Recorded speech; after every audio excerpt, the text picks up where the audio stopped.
Promotional consideration paid for by the following. Ladies and gentlemen, this podcast is brought to you in part by our Patreon page at patreon.com/Gear Network. That's Patreon, patreon.com/Gear Network, GERE Network. While you don't have to do this, if you would like to support us, that is a very easy way to do it. For as little as $2 a month, you can get this podcast as well as all others completely commercial free, as well as exclusive content like Patreon-only podcasts, videocasts, and blogs that are not regularly available on GearNetwork.com or any RSS feed. Your support helps us continue to keep up with upgrades to software, purchase professional equipment, and assist us with production costs. Again, patreon.com/Gear Network. Do it right now for as little as $2 a month. The following is a presentation of the Gear Radio Network. Hey everyone, this is Sleazy. This is the Fat Man. And tonight's episode, first of all, it's going to be longer than normal. And more importantly, it's going to be talking about the speaking out movement. We spend a lot of time on this episode talking about allegations of sexual abuse, rape, mental abuse, and all sorts of things. First and foremost, if you have any type of abuse that you're experiencing now, please get a hold of somebody that you trust, and hopefully you can get some help.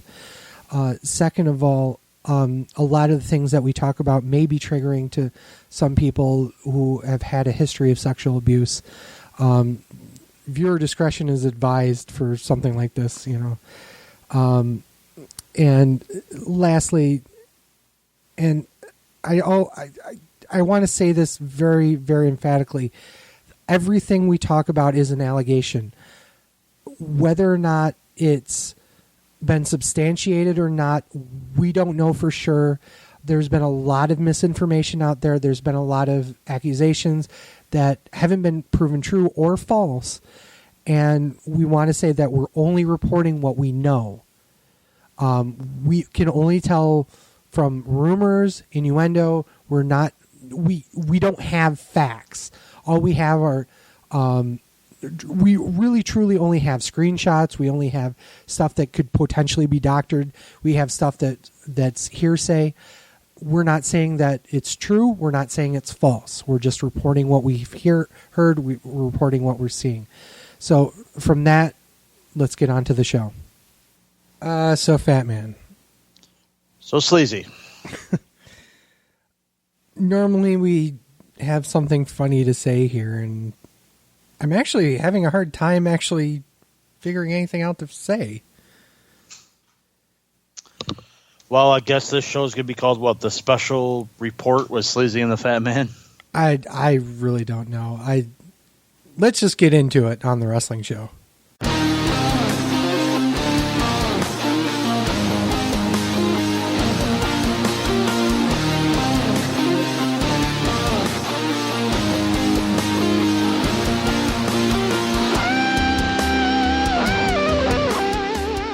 Welcome, everyone. This is Sleazy. This is the Fat Man. Welcome, everyone, to another wonderful episode. Blue Smock Nancy, they're awesome. They let us use that wonderful song, Unsettling Differences.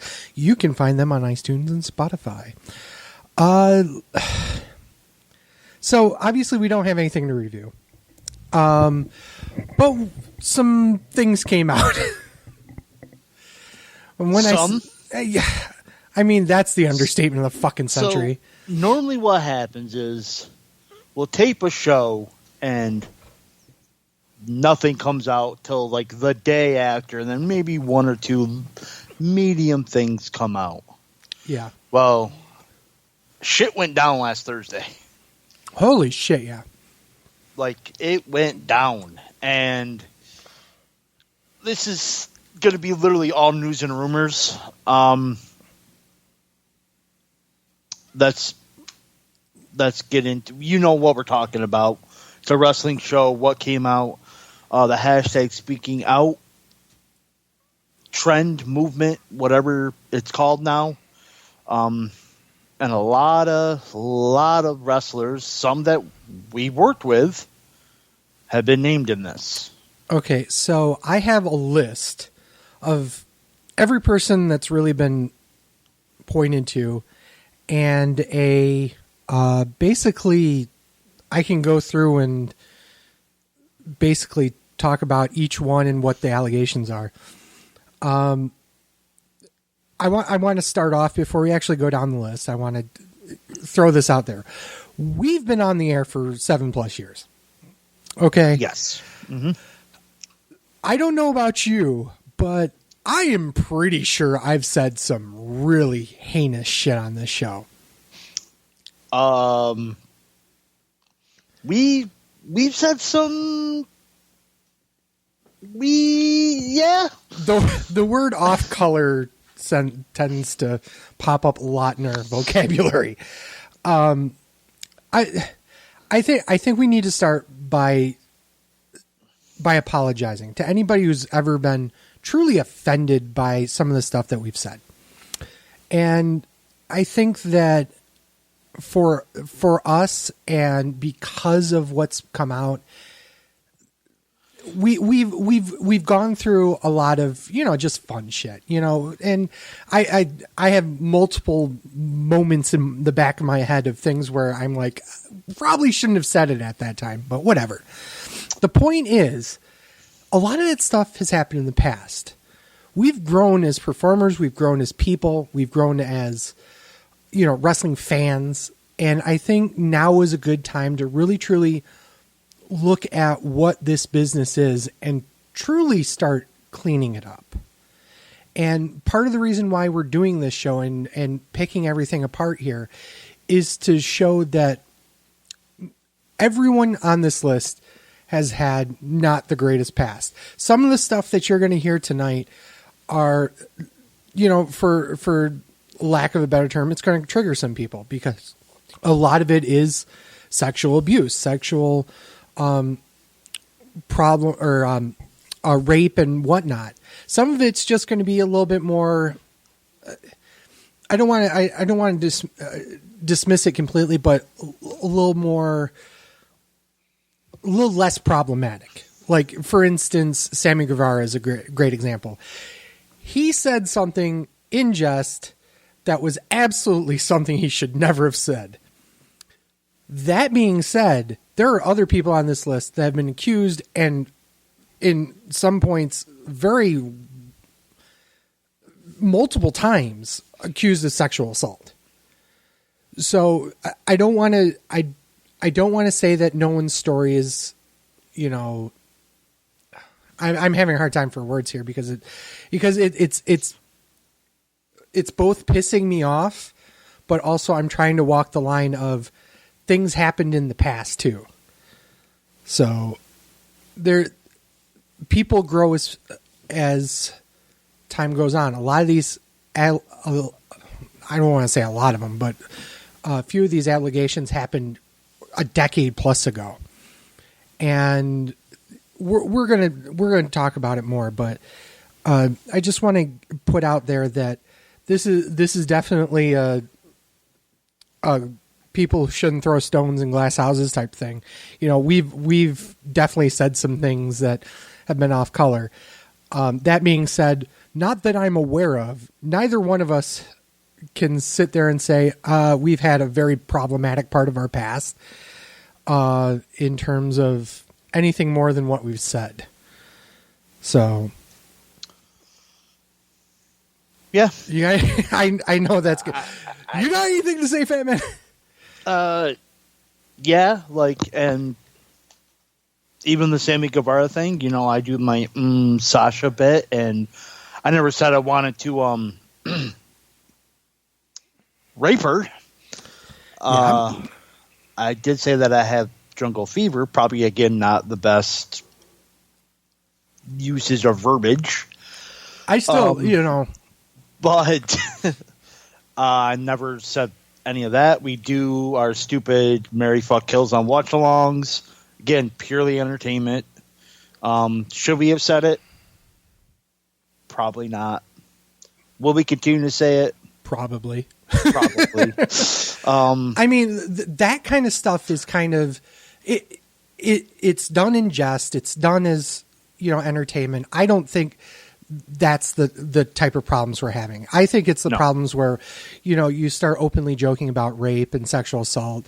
That's a problem. When you start openly talking about racist stuff, and Fat Man can tell you there's only 2 words on this entire podcast that I will censor immediately, and you can probably figure those out by what doesn't get said on here. But you know, even in terms of, I don't want to say exactly the phrase because it will bring a whole nother set of problems up, but there were things that Ryan Williams had said on the show that were definitely not the most upstanding citizen style. Yeah. And like I said, we've there's reasons why it's just the 2 of us. And we'll just put that out there. So do we want to talk about this first, or do you want to talk about other news and rumors before? Nope, we're on it. Let's get into it. So let's start with I think the funniest one. Funniest one. Huh? The funniest one is Jim Cornette's a cuck. I'm sorry. It's just so stupidly funny. And this is what he said, or this was what was alleged, is that he groomed young OVW talent. He inducted them into a strange cult of sexual services and stuff featuring his wife. And I don't know what to say other than the fact that everybody and their brother confirmed it. The fact that Cornette was into golden showers. First of all, one of the other things that came out, strangely enough, was Carmella was interested in golden showers, and that was some shaming thing. Now, first of all, kink shaming is absolutely no. That's no. Fuck you guys. Asian fetish. Okay, whatever. I mean, there's a lot of fetishes. You like what you like. And the fact that Carmella and Corey Graves both had enjoyments of that, so be it. That's fine. Whatever. I'm pretty sure she didn't like it getting out, but it's not illegal. It's not. Well, I hope not. But I think the problem with doing stuff like that and interspersing it with the rest of this was kind of problematic. And to be fair, some of the stuff that came out about Cornette was not problematic in my mind. However, there were other things that came out that were problematic. Like I said, the grooming that was going on, the fact that he would basically pimp out his wife a lot of the times. And he would like to, do stuff. Now, obviously, Cornette has outright denied everything here. Cornette's attorney has gotten involved with this as well. So, and I also want to say this as well before we continue on. Everything here is a claim. Okay? This is from something that's come off the internet. Neither Fat Man nor I, and I'm going to say it with my real name, Mike Nowak, Matt Gardner, we're not accusing anybody. Kayfabe. No, in all seriousness, we're not accusing anybody of anything. We're only reporting stuff that's out online. We don't know if it's true. We don't know if it's false. We don't know anything about it other than what has been reported. For legal reasons, that's all we know. That's all we're reporting. Everything we say on this show, especially tonight, is rumor, innuendo, whatever the fuck you want to call it. Okay? Nothing's been proven except for stuff that's already been physically been out there. Okay? What people have admitted to and whatnot. Okay? So, anywho, so there was a story about the first time Cornette and his wife Stacy were in a locker room, and Stacy offered to blow Kevin Nash. I love the end part of that. Is it's not confirmed whether or not Big Kevin allowed her to do it. God damn it. Also putting that out there, I've only heard bits and pieces of these stories, so I'm kind of hearing some of this for the first time myself. Right. So let's put that out there. So if I accidentally laugh at some of this stuff, I'm not trying to be sensitive or insensitive. Yeah, absolutely. It's I'm just hearing it for the first time, and that's how I process shit. Right. Absolutely. Go ahead. Absolutely.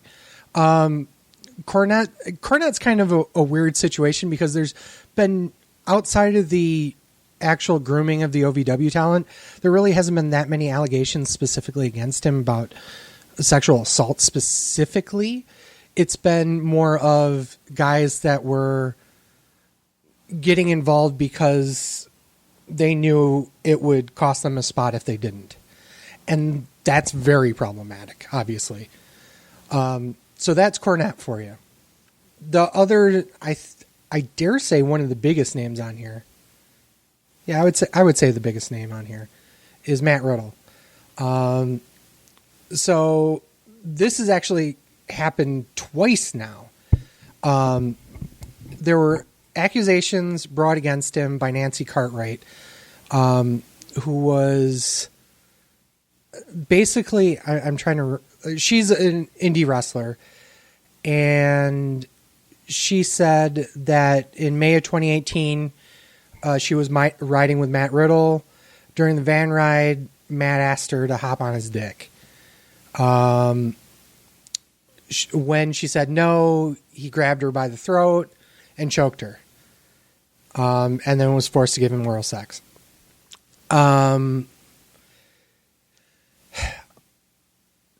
Now, keep in mind, this was 7 years after Matt got married.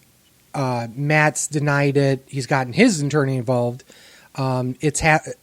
He's said this story came out twice. Once during this time, but this actually happened beforehand.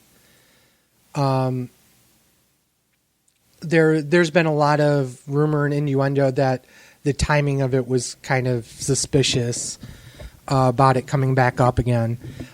She's also claimed that she's got screenshots of stuff. Here's another thing we need to talk about. Do you know how easy it is to doctor Twitter DMs and text messages and whatnot? There's so many different ways of doing it that you got to watch out, especially on Twitter. Texts are a little bit harder if you have the actual number, but Twitter, it's way too easy. That being said, having that kind of proof is kind of damning in a lot of ways. What do you think about this? Do you think this was something that happened, or do you think this is something that he would have done? I don't know Matt personally. I don't know. I don't know. And apparently WWE knew about it before they even hired him. So it's been back that far. Yeah. This was not a new thing.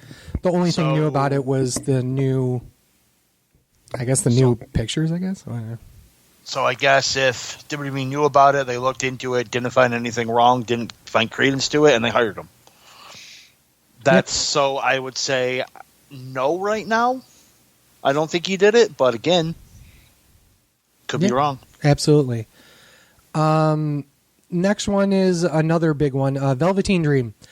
The big story out of this one was that indie wrestler Ron Fuller outed him and said he sent lewd photos to underage individuals between 15 and 16 years old. Now, this hasn't been the first time that Velveteen Dream has been accused of this. There was people are claiming he's like a child predator and groomer. Once again, though he got his attorney involved in this, he's denying it. I know Brandon knows Patrick. I've never heard anything bad about Patrick personally, but I haven't either. The other thing is I've not heard anything bad about a lot of these people on this list. So it's kind of concerning, obviously, but there's a lot of screenshots, a lot of different issues going around this one. I'll be interested to see how this goes down. Nothing's been done with Patrick at all that we're aware of. The only person released from WWE is the next person we're going to talk about, which is... Hold on. Let's get back to Patrick Clark. Oh, okay. Apparently it was a Reddit user? Yeah. Yeah, it was a Reddit user. Mark Middleton, a user on Reddit, posted a screenshot Friday of a conversation they said they had with Dream through Instagram direct messages. Mm-hmm. The Reddit user said they were 17 years old and they posted a censored photo of a censored version of the explicit photo. They say Dream was sent to them. Who is them? The kid, underage fan. Yeah.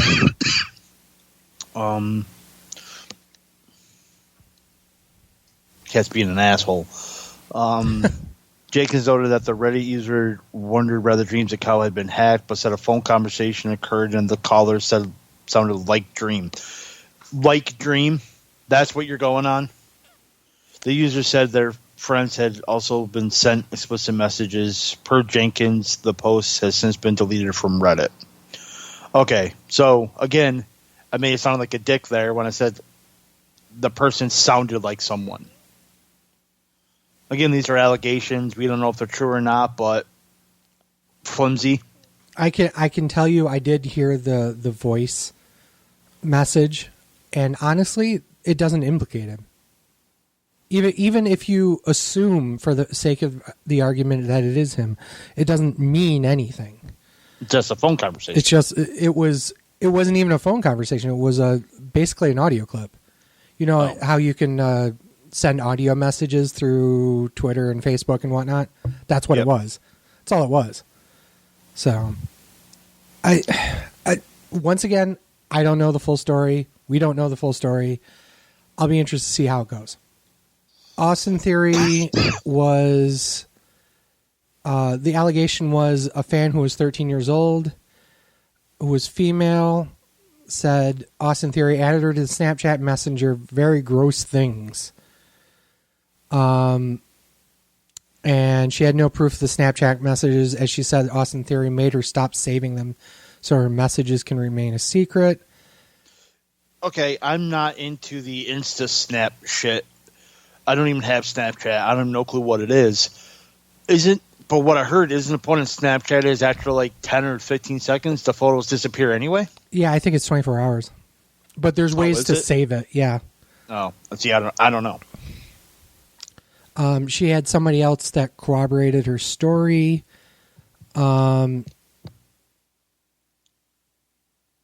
one. That's the only thing for Austin. Now, keep in mind that there's some pictures here and there, and it's like it's. I don't know.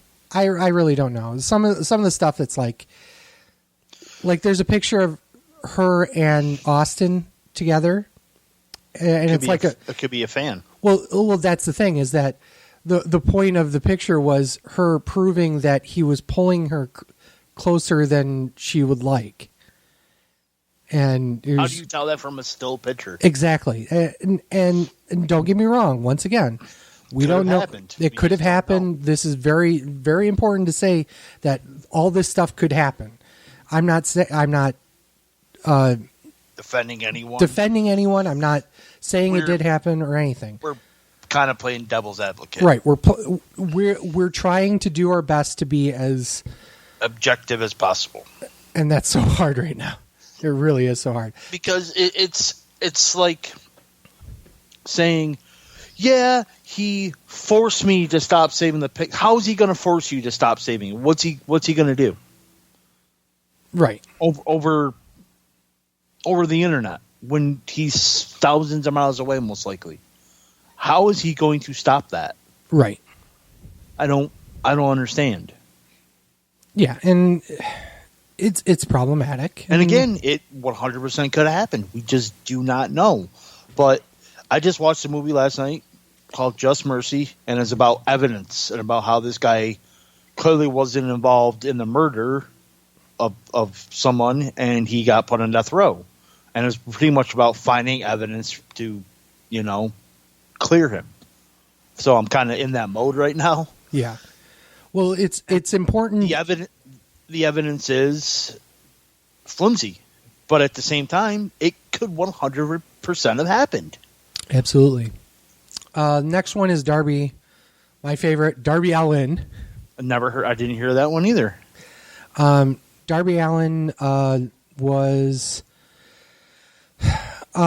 posted an account of Darby's alleged history of emotional and mental abuse. She claims he had traumatized her and caused them to question every single second of their life. Basically, that he doesn't outright, the person doesn't outright say that they were sexually abused, but they're making a point to say that he had a lot of control over what she did. And part of it was because she feared him. Feared of physical retribution and whatnot. This was the only thing. This was a story, and it was put out towards Twitter from Danica's page. I'm reading the tweet right now. I think this is going to get. So this is more about mental abuse than anything else, right? And I think, as much as I don't believe that this was done innocuously, you also have to realize that relationships are very different dynamics for very many different people.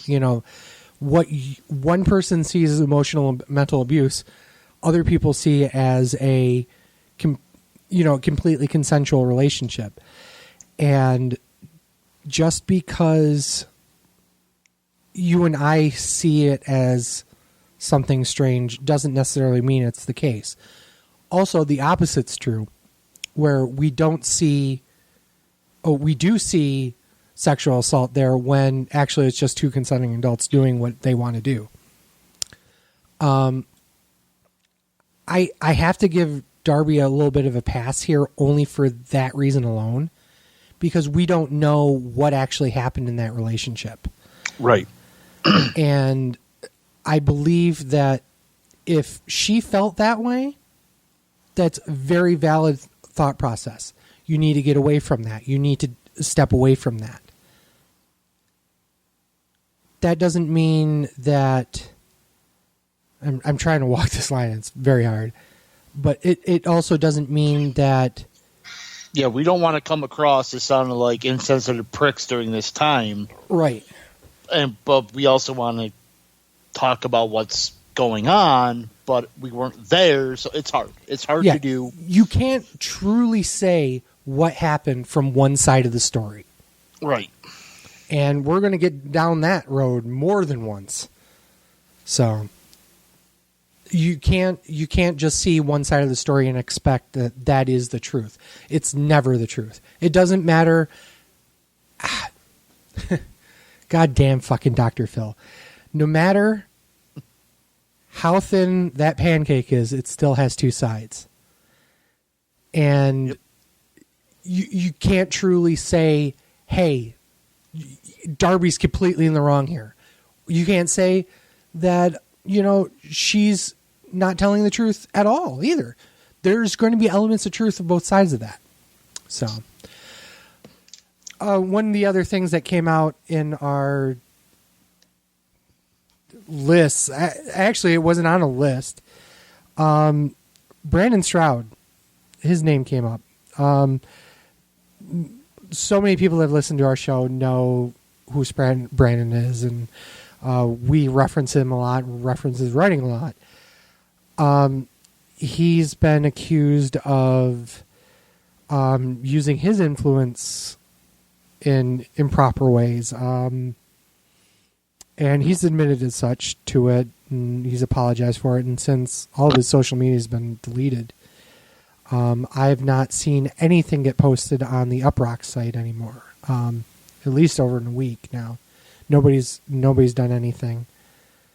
I know you've had some run-ins with Brandon over the year. Why don't you? I mean, we've exposed a lot on the show. You might as well talk about your story with him. My story? I don't really have a story. I mean, just think your interactions with him. Very combative, to say the least. There have been some times where I agree with his philosophy on wrestling. There's sometimes I don't, and even his philosophy on movies and life, I'm kind of like, I don't agree with. And he becomes very combative. He won't be like, I see it your way or whatever. He just calls me and calls you names, calls you stupid, calls you other stuff that, is quite frankly inappropriate for a conversation about a movie that I disagree with you on. So, he's kind of one of the, he had the same clout as like guys like David Starr did, in terms of he had the moral high ground because he was always the, I like women's wrestling for what it is. And right. And for this kind of stuff to get out, kind of, once again, it takes the business back many steps. Yeah, I was going to also say that he was a big component of women's wrestling, and for this to come out, it was like, wow. It's problematic. And do we want to Benoit him from the show? I think we should. No more mentions of Brandon Stroud ever again. Yeah, I feel comfortable not mentioning him again. After this episode, we met him. This was apparently a big deal in Texas. One of the things he was accused of was him having pictures of a wrestler and threatening to use it to expose her. He'd break into their phones. Yes. And look to see if they have any news. And quite frankly, in this days and age, is probably true. Yeah. Break into their phones, send himself the picture, and then say, if you don't do what I tell you to do, you ain't getting booked. And he was working for a promotion in Austin, Texas? Yep. It was someplace in Texas. Austin. And they ran him off after a while.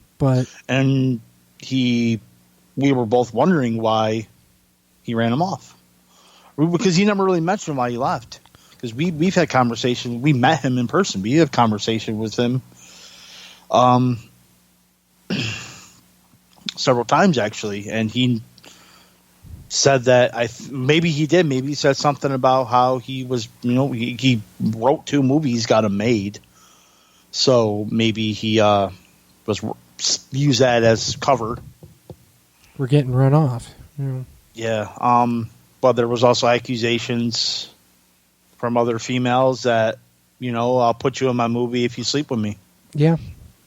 And that's it's terrible in such a way that I'm not sure I can fathom that. It's once again, and don't get me wrong, Brandon and I have talked many times. We don't see eye to eye either. He has a very, how should I put this? A very condescending tone whenever you talk about anything about anything. I think it's because he thinks he's better than you. Like with the whole movie thing. Since he wrote 2 movies, he knows more about it than I do and what I like. Just because you like a movie and I like a movie, you don't like a movie, doesn't mean that I'm wrong or I'm a piece of shit. Yeah, and there's many times where we've, there have been absolute disagreements about professional wrestling, and he'd try to lord over the fact that he was a booker. Like, fucker, I've been working this shit for a long time too, Just because you have the pencil in some indie promotion in Texas doesn't mean shit, I've learned from that some of the best. Run off from. Yeah, I've learned from some of the best in this business. To sit there and look down on me because I work one promotion up here because I choose to, go fuck yourself. Seriously. Yeah. like I said, the condescending tone was his, I'm better than you because I was in the business longer and I wrote movies, so you don't know shit. Yeah. So this is the last time we're going to be talking about Brandon Stroud. Go fuck yourself. Yeah. Agreed. Mike Quackenbush. Okay. Fucking Quackenbush. So we lost Chikara. I was going to say, I did hear, I think I posted it to you, that Chikara has ceased his operations. Quack is a strange motherfucker. Okay, let's start with that. But we need to... Quack's issue is he's got multiple problems. Number one, he owns a company where multiple wrestlers have decided to be, sexually abusing rapists. And if you... Okay, so Chikara's completely closed down. He resigned as the head trader of the Wrestle Factory School. Yep. He released a video Saturday, which I did not see. It's 12 minutes long, and I haven't even gotten through it yet. On here it says 14, but okay. Is it 14? I thought it was only 12. Where he accepted responsibility for some of the accusations, admitted to others, and denied others. So he's kind of been the first one we talked about who's been like, yeah, some of the stuff happened. The first half video was devoted to a single female trainee who came forward as part of the speaking out movement and chose to remain anonymous while addressing other accusations in the second half. Allegations was that the trainee was blackout drunk at Quackenbush residence and was sexually assaulted. He said that the coach was removed. That coach was removed several months ago. No, it was not Quackenbush's residence. It was another coach. My bad. Sorry. But that safeguards must be put in place so that it never happens again. He said he had no first-hand knowledge of the male wrestler exposing himself to female trainees on a road trip, but since the trip was organized under his company, he takes full responsibility for that. He said that he was alerted by a coach of unprofessional behavior during the trip and that discipline was handed out at the time, but the behavior was not reported to him in this level of detail.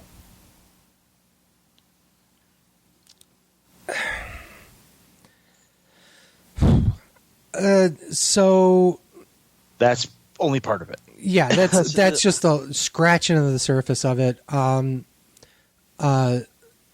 Wiggy is a very well-known podcaster. I should probably put her podcast in the liner notes because she and I have been talking a lot over all of this. And she actually helped to get some of the stories about Chikara that I knew about in regards to one of my friends. And she was, she being my friend, was able to put into words what had happened to her over the years. And I was able to help garner her voice out towards all this. And some of it was definitely corroborated. One of the people that were called out in it actually DM'd me, and we had a little bit of a thing there too. So there's a lot going on with all this. You said it, Quacks basically shut down Chikara. There's a bunch of wrestlers that were former Chikara stars, like Icarus and Cobalt and what was his name? JFC. I can't remember his full name offhand. But, you know, a lot of those guys were just womanizing pieces of shit. Some of them outright raped people, you know, and for some of them, the trainees had to keep quiet because if they didn't, you know, you didn't get your spot. You know, this business is very strange in that if you say the wrong thing to the wrong person, you will never get a spot. You'll never wrestle for any major company, period.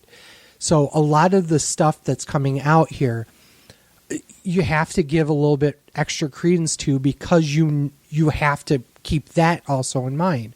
Because when people don't step up and say stuff, it's because they needed to protect their spot. On the other side of that, when other people that watched this stuff happen and didn't say anything to protect their own spot, they're just as guilty and liable of it because they're perpetuating the same shit that's going on. I thankfully, and I'm going to knock on wood and say this, I've never seen personally any type of that kind of behavior. If I did, and Fat Man will tell you 100%, I will call people out on that. Mm-hmm. And go ahead. There's been more than one time where I've gone off on something and said, I'm not working here anymore. There's a reason why I only work one promotion right now. Right. There was only one time where, and it was nothing, I didn't see anything happen. I don't know if I want to use her name. It was someone we had lunch with, so you know who that is. Okay. She said she needed a ride home, but she would never, ever ride with fans or male wrestlers that she didn't trust. Which I guess was nice for us. Yeah, but I mean, to trust us for that is pretty nice. But right. But so that's the only time that I've ever heard of anything like that even happening. Or even like innuendoed or whatever it is. Right. I'm not saying she had anything done to her, because I don't think she's come out and said anything, but it's just the way she was. So maybe we need to change that. Back to Quack. Back to Quack. He addressed a leg injury that was suffered by the trainee and jokes made at their expense by others. He said he was in the ring with the trainee when the injury happened and did go to the hospital with them, but he did not hear any jokes about it. He said he believed the accuser and apologized, but denied any allegations that injury would be caused on purpose. Excuse me.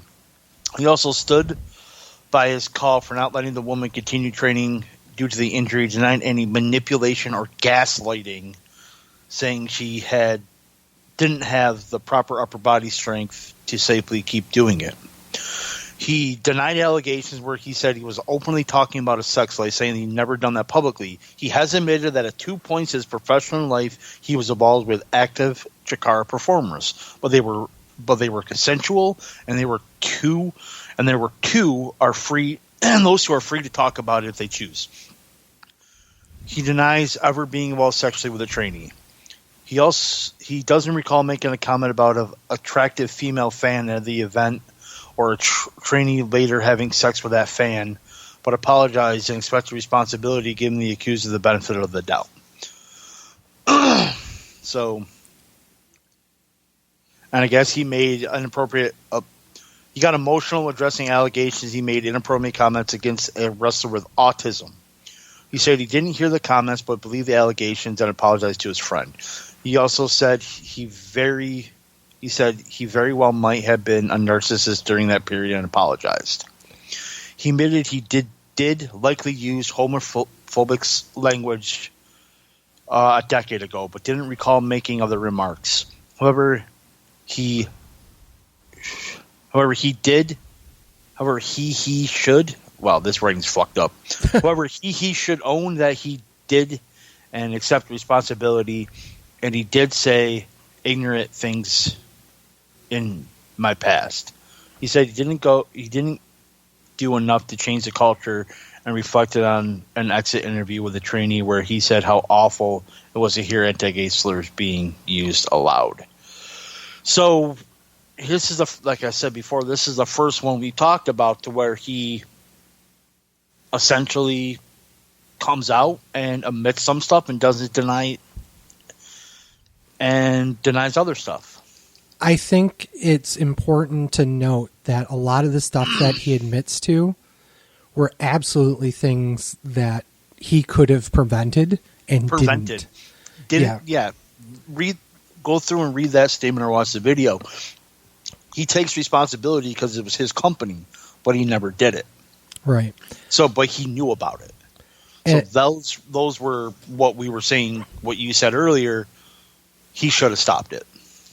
And that's one of the biggest problems about professional wrestling. And I dare say one of the reasons why this has been such a problem over the years is you've got kids that start professional wrestling at 18, 19, 20, sometimes even younger than that, getting into the ring with a guy who's quote unquote a 10-year vet who's at most 30, 35, shit like that rolls downhill. When you see your trainer doing it, you think it's okay in the wrestling business. That's the other problem. And this is why this needs to stop. And this is why I'm so happy to see this come out to the light, because maybe a better choice of words somewhere, but in a strange, perverted way, that you can see all the failings and all the carniness of professional wrestling being exposed to the light. And hopefully it will make this business better in the future because of it. Because now it's, if you can fuck some strippers and, pound some fans after every trip, you're doing great. No, that's not really how it is. That's not the reason for professional wrestling. It's not, who said it? Steven Tyler said it. The 3 M's. The money, the music, and the pussy. First of all, Steven Tyler eating pussy, I'm not sure I can stomach that. Second of all, things have changed since the 70s, but there's still the 70s mindset in professional wrestling. I'm going to say some very controversial things right now. Okay. Aerosmith sucks ass. Don't fucking listen to Aerosmith, for one. They're fucking terrible. Whoever even likes Aerosmith is a fucking doucher. Hey, you're not getting any disagreements with me here. So this is the most controversial thing we say tonight. I don't know what to tell you. All right, that's no, you're right. That's not the mindset. People get in the wrestling business because they have passion for it and they want to do it, and they see their heroes on WWE, and about maybe 1% of them are going to be actually go to WWE. But if they like doing it and they like doing it for the fans, that's fine, but they're not rock stars. Like, even rock stars shouldn't be doing that shit. Like, we've even joked about some of Rats. Yeah. Funny thing is, that was at a Chikara show. Well, that's because it was happening at Chikara. That's kind of the point there. One of the people that's not on this list, which I think started all this. Yeah, he's not on this list. DJ fucking Hyde. DJ Hyde is a piece of shit. It's very well known that I'm not a fan of his, to say the least. You and I have talked many times about how I fucking used to rib him left and right because he was never a fan of Kevin Steen, so I'd always wear Kevin Steen shirts in front of him, shit like that, because he was a piece of shit. Recently, just before all this stuff started coming out, he, who was it? Lufisto got online and said that all the women's matches that DJ was that had taped for WSU, the sub promotion under CZW for women's wrestling, was sold to a third party, and they were making compilation discs like they were porn. So they were basically making like Backdoor Sluts 4, but it was like Lufisto versus somebody else. And DJ, in his infinite wisdom, decided to say, I sold the footage to them. I don't have any control over what they name it, which is A, bullshit, and B, why is he selling footage to another company without them getting royalties, you fucks? Right. And that just started a fucking cavalcade of shit. Like one time where DJ said that I could fuck any one of you fuckers in here. So just heinous shit like that. Because honestly, he comes from a time where that was an acceptable thing to say to women. And it's absolutely bullshit, and he should be called out for it. Funny enough, I don't think he got called out enough, even though basically this all started because of this. I think.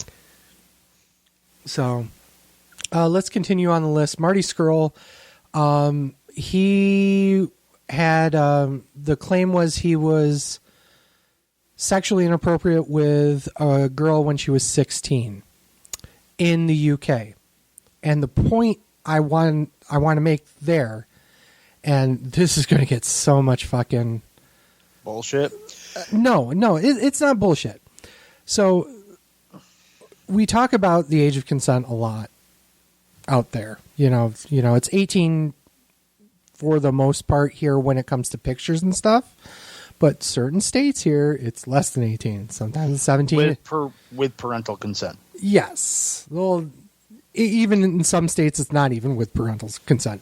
In New York, it's 17 without parental consent. But here's the thing. This was the United Kingdom when this happened. He got her drunk, and they enjoyed each other. And I'm not going to go down the exact what he actually did and what they did and blah, blah, blah, blah, blah. But basically that she said she was quote unquote raped by, she used her his real name, Dan Elder, a couple of times. Marty had said that he's aware of the young woman. This is the actual statement. Has bravely come forward with a account of sexual abuse by some members of the wrestling community in the UK 5 years ago, a community I was part of. Scurll went on to say that he believed their encounter was consensual, and the fact that the encounter was also legal is almost not the point. 16 is the legal age of consent there. He stated that what concerns him is she was a fan of wrestling and was made to feel unsafe. That's not acceptable. He implored his fans to stop harassing her on social media, which apparently that was one of the other things that happened while this was all going out, is that people were coming out and the fans of the wrestlers were just dogpiling on these women. And that was absolutely not right. No, that's 100% not right. And come on, wrestling fans. We've been saying for 7 years, we think you're better than that, but just stick to your mom's fucking basement and jerking off the fucking videos and fucking Google images. That's really what you're fucking good for right now. Shut the fuck up. r/wrestle with the plot. Don't go there. Once again, we walk a very tight line with this. If he believes it was consensual and she believes it's not consensual, by law, it wasn't consensual. No. Well, I think the fact is that she got drunk. That's a big thing. That's a problem. That's a big problem because you can't give consent when you're drunk. Now, I don't know what the legal rights are in the UK, but in the US, if you are drunk, legally you cannot consent. To anything. Not just sex, but you can't enter a contract when you're drunk either. Exactly. So to sit there and say, yeah, it was consensual when you know she was drinking and was drunk, that's kind of problematic. Who knows? Maybe they were both drinking together and she did get drunk and shit happened and You do not know. Yeah. We don't know. We don't know. We weren't there. Right. Period. Okay, next. Jesus Christ. We're 51 minutes into the show, and I'm not even third of the way to the list. God damn it. Icarus, we kind of talked about, but he was accused of showing off pictures of an underage girl, bragging that she liked it rough. Piece of shit. Move on. Yeah. If he had pictures of it, he did it. Move on. Yeah. Paige's family. The entire family was accused of sexual abuse, including ones where they were proposed sexual favors in return for pro wrestling bookings. Huh. Yeah. That's I don't even know about that one.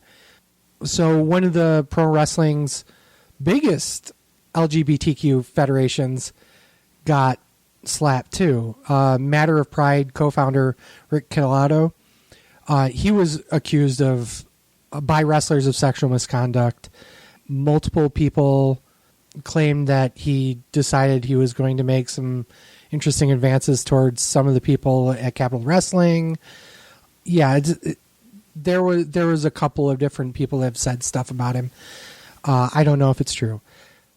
One of the biggest surprises on the list, and I really do believe this, David Starr was one of the ones that were really put to the fire here. They had some really heinous shit. He was supposedly sexually abusive in a previous relationship. He had a claim that he had folders of dirt on people to keep from coming forward about different things he's done. David's claimed that he's acted like a child in his personal relationship with women. He's also admitted to lying and cheating in relationships, and that he's going to a therapist. But the reality of the situation is that he's basically taking some response in it, but it's not really. Oh, it's a problem. And here's the thing is that David is considered one of those guys that usually is the moral high ground when it comes to professional wrestling. So to have him kind of accused like this, and basically, I don't want to say it's true, but he's said enough things to kind of prove the fact that he wasn't above board with everything he's done. And that's pushed professional wrestling as a whole back by like 15 years. Apparently he also said he was bragging about how he has some porn videos of him out, and he said that it wasn't rape because it was his girlfriend. Obviously there's a ton. Like, it's still loading. You could be there for a while. David got a lot of stuff shot at him. And the funny part is that he put out a tweet that said basically that he wasn't a sexual predator, and then he promptly paid money to have it promoted. Because that's the kind of person he is. Oh my God. Yeah. So now I'm going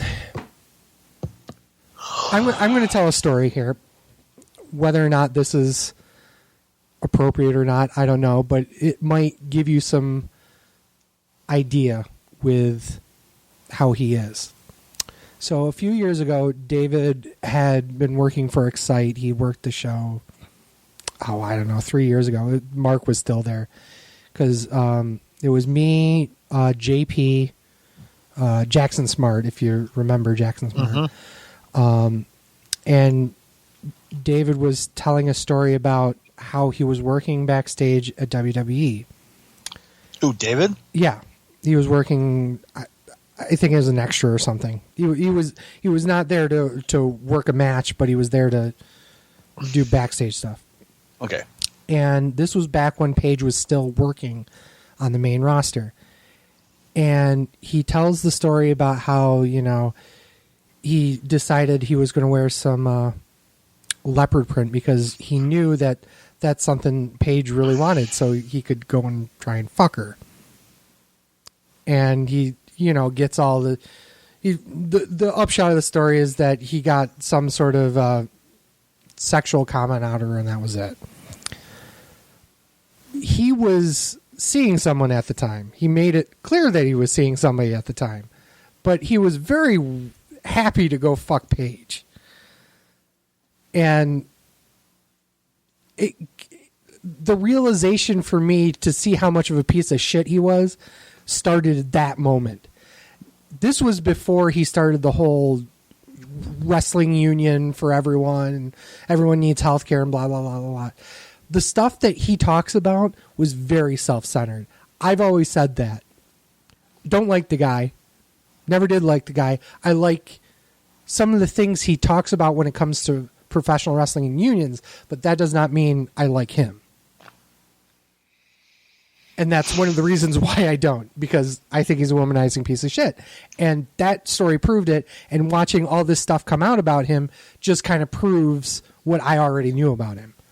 So apparently he is now, quote, retired from wrestling and deleted his Twitter account. Yeah. Irish Airborne. Dave and Jake Christ. I didn't hear about Jake. I heard about Dave. Well, Jake got lumped into it because he basically enabled it. But so Dave was basically dating or in a relationship with someone named Hannah Horror, who was an artist from Cincinnati. And he was very abusive to her. And there's multiple stories that she tells about some of the sexual abuse that she had to deal with while dealing with Dave. And I mean, stuff like where he would get her really drunk and she'd pass out and he'd go fuck her while she was unconscious. Shit like that. Use knives while they were fucking and all sorts of just really, really nasty stuff. Obviously, I don't know it's true, but that's what was out there. Dave never responded to it, and I think I think they dumped him from Impact. Yep. Over him and 2 other people. Yeah. 3. Well, there's a third one, but it has nothing to do with this, and we'll get to that later. Martin Zachy was also named. Joe Coffey was named. Travis Banks was named. They were all womanizing in the back. So, like, Travis Banks was caught fucking this woman while he was still with Millie McKenzie. And Millie herself has come out and said that he's a piece of shit. Okay, so he cheated, but he didn't rape or did anything. Yeah. Okay, well, yes, there were other things that were said too, again, like unsolicited dick pics. I haven't heard yet. Unsolicited dick pics from Martin. Okay. There was, so here's the other problem with all this stuff is that a lot of stuff got lumped together, and I think it did some damage to this movement because there are people that, this is a great example. Yeah, he's a womanizing piece of shit. He cheats with fans. Okay, yeah, that sucks, but that isn't as problematic as wrestlers outright raping people or getting in a position of power and lording that power to get sexual favors. That's a problem. We already talked about Sammy Guevara. Rob Feinstein. Holy fucking shit. So if you're not familiar with who Rob Feinstein... I didn't hear about him either. Rob is a... Holy shit.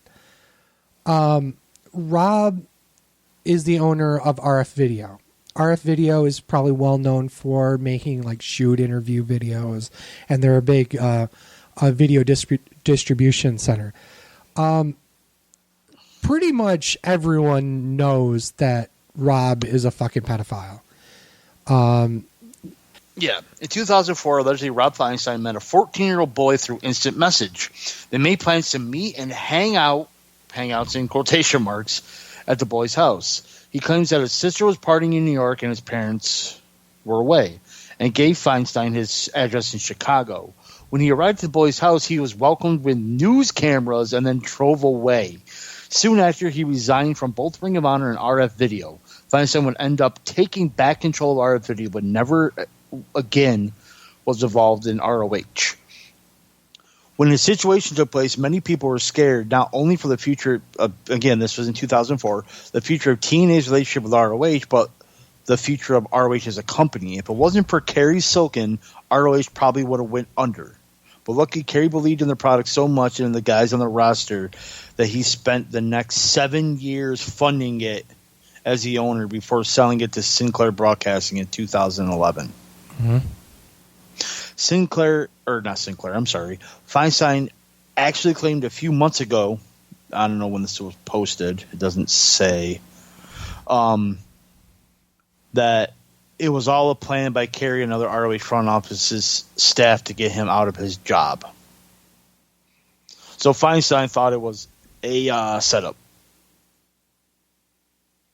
Yeah, because he's a pedophile. It was back in the time when do you remember To Catch a Predator? Dateline. Yes. It was right around that same time. There was pervertedjustice.com. There was this, and it was just yeah. Okay, let's just throw it out there. Just yeah. Let's move on. Because that one's probably the most obvious one. It was just brought back up because he's a piece of shit and needs to be outed again, I guess. Because people still work. I thought there were new allegations. Not that I saw, but so much stuff was coming out that you're not even sure. This is an interesting one. So Will Ospreay was working IWL, I think it was. Yeah. So there was a female British wrestler. She got sexually assaulted by another member of IWL. I'm not sure if it was a wrestler or if it was one of the I don't know exactly who he is in regards to IWL, but he's a friend of Will Ospreay. And Will Ospreay and Pollyanna were working IWL. Will went to IWL and said, I don't want to work with her anymore now that she came forward about this sexual assault. So he asked IWL to stop booking her and remove her from the shows. And that was confirmed. That happened because they didn't want to lose the golden goose of Will Ospreay. Okay, previously it had been alleged that Pollyanna was sexually assaulted by Scott Wainwright, another British professional wrestler who was apparently friends with Ospreay. At one point in 2017, Ospreay said, I think it's disgusting that people can use social media to accuse people of sexual assault. More than a handful of people know the real you. Trying to use your position to isolate and sexual assault someone is pathetic. He deleted the tweet. Yeah. And then he says, I can't express how sorry the next day pretty much said sorry. And then pretty much Pauline claims that you're right. He blacklisted her from other wrestling promotions also. I'm not sure about this one. This one's kind of weird. I didn't think he knew what was going on. Yeah. And then it probably came to light that it happened, and then he apologized. So maybe this one is weird. So maybe, again, this is only just trying to piece together the puzzle. He was sticking up to his friend, probably got her blacklisted, and then came out that his friend really actually did do it. And now he's stuck kind of in the middle of something that he probably shouldn't have been. Right. Once again, we don't know exactly what happened. It's kind of weird that it came out, but it got lumped into a lot of things. Here's the thing, is his name has come up right next to Rob Feinstein and Dave Christ. that's one of the problems with this movement, because it kind of diminishes all of this. Yeah, there's a lot of shit going on, but also you need to get the important stuff taken care of first, and then deal with the rest of it. Not saying that like she it was proven that she got sexually assaulted. Yes. I'm not saying that. Why is his name being brought up? That's what you're trying to say. Yeah, his name is on this list because he's Will Ospreay. Scott's not. Yes, but because he's Will Ospreay. Right, and that's a problem. Mm-hmm. I consider that a bigger problem.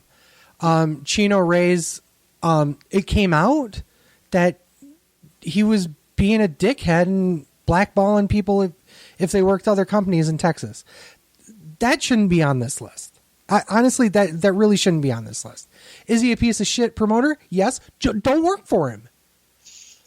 That is, and I hate saying it this way, that is the Terry Cadillac thought process. You're going to fucking sit there and allow this man to work a company when you can easily run him out of business by not going there. Right. Don't get your $30 fucking booking. Go someplace else. Or maybe you should go to training and get better so you can work a better show if that's all you've got. Right. Just saying. Dan Maff, this one was pretty problematic. This was corroborated by Homicide. I actually am not seeing anything on Dan Maff. So he was accused of being a sexual predator. So this is the story that Homicide gave. This is the last time you'll ever hear or see me mentioning that jabroni's name again. First of all, well done, Homicide. Dan Maff is done in the wrestling business. Finished. Maff blackballed himself. I did not blackball Maff. Promoters had to pick me or him, and all the promoters picked me because of what Maff did. There's only one side of the story, and Matt fucked up, and that's why he's done. No one's used him. Matt fucked with my family and fucked with my personal life. Matt is a pedophile. I hope fans can understand this. This motherfucking thing is personal. This is my life. Math screwed Math. So apparently he got in with a kid, and Homicide called him out for it. Good for Homicide for doing it. That's the kind of shit that needs to happen. Right. Unfortunately, it didn't get out big enough, and he got booked by other people.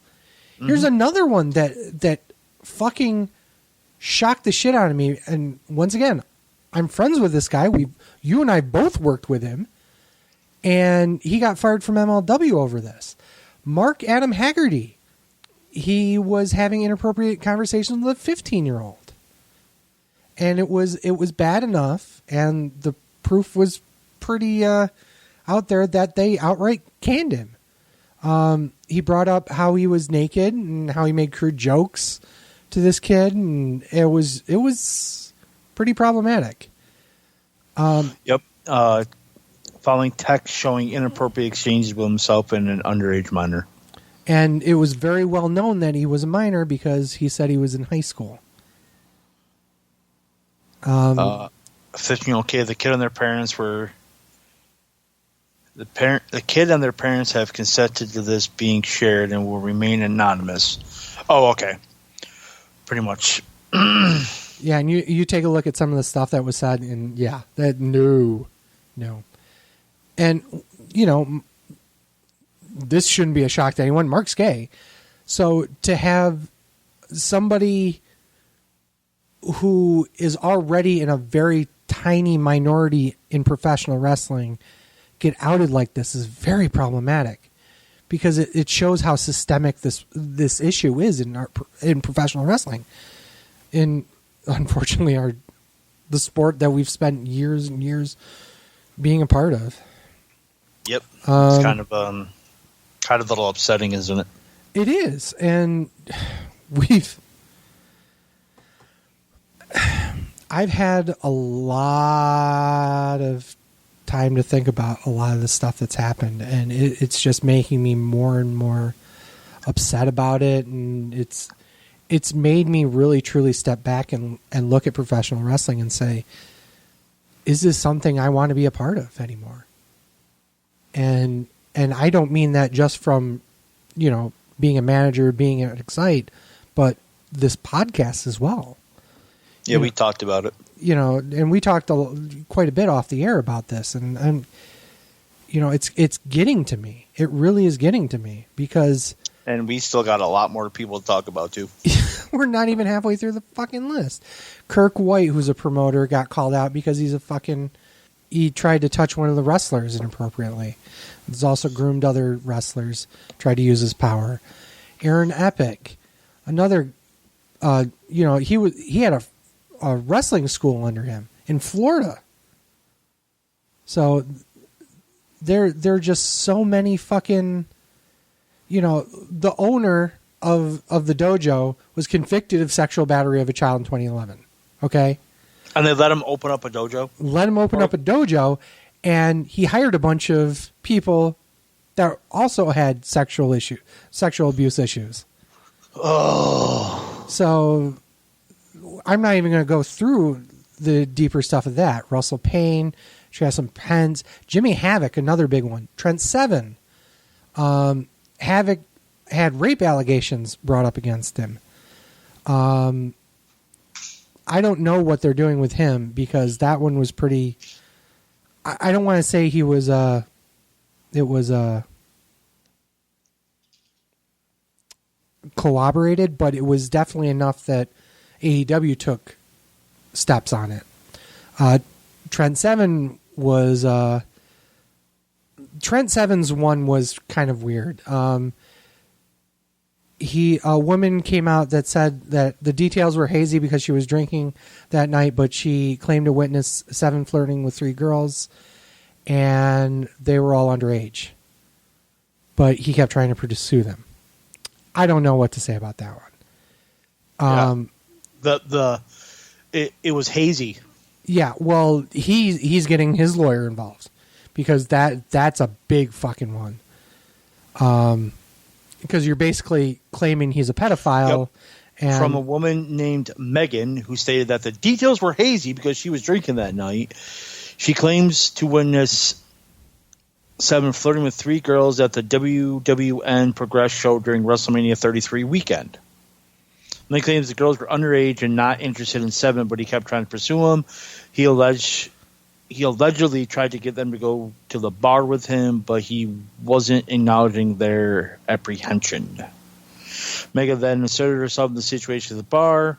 Megan claimed that she also later had sex with Seven. Yeah. So afterwards, Seven apparently told Megan not to tell anyone or he would hurt himself. Okay. It wasn't until later she realized that he was in a committed relationship. Okay, so she... What? So she claims that he was trying to... get underage girls to sleep with him, but yet she ended up fucking him. Right. And then claims that he mentally abused her by saying, don't tell anyone or else I'll hurt myself. You know what? I haven't said this a lot on the show because I'm going to get better for a doubt. I call bullshit. That one's very problematic. Very problematic. I don't know. You say true. Problematic, I'll say bullshit. Probably what happened is they were probably in a relationship. She was probably his side piece, and then he wouldn't leave his girlfriend for her. Right. And then she pulled this out. That's probably what happened. Yeah. That's very possible. Again, if you try to go under, but at the same time, why were there underage girls at a bar? Why are we... A lot of the story doesn't make sense. Right. Just period.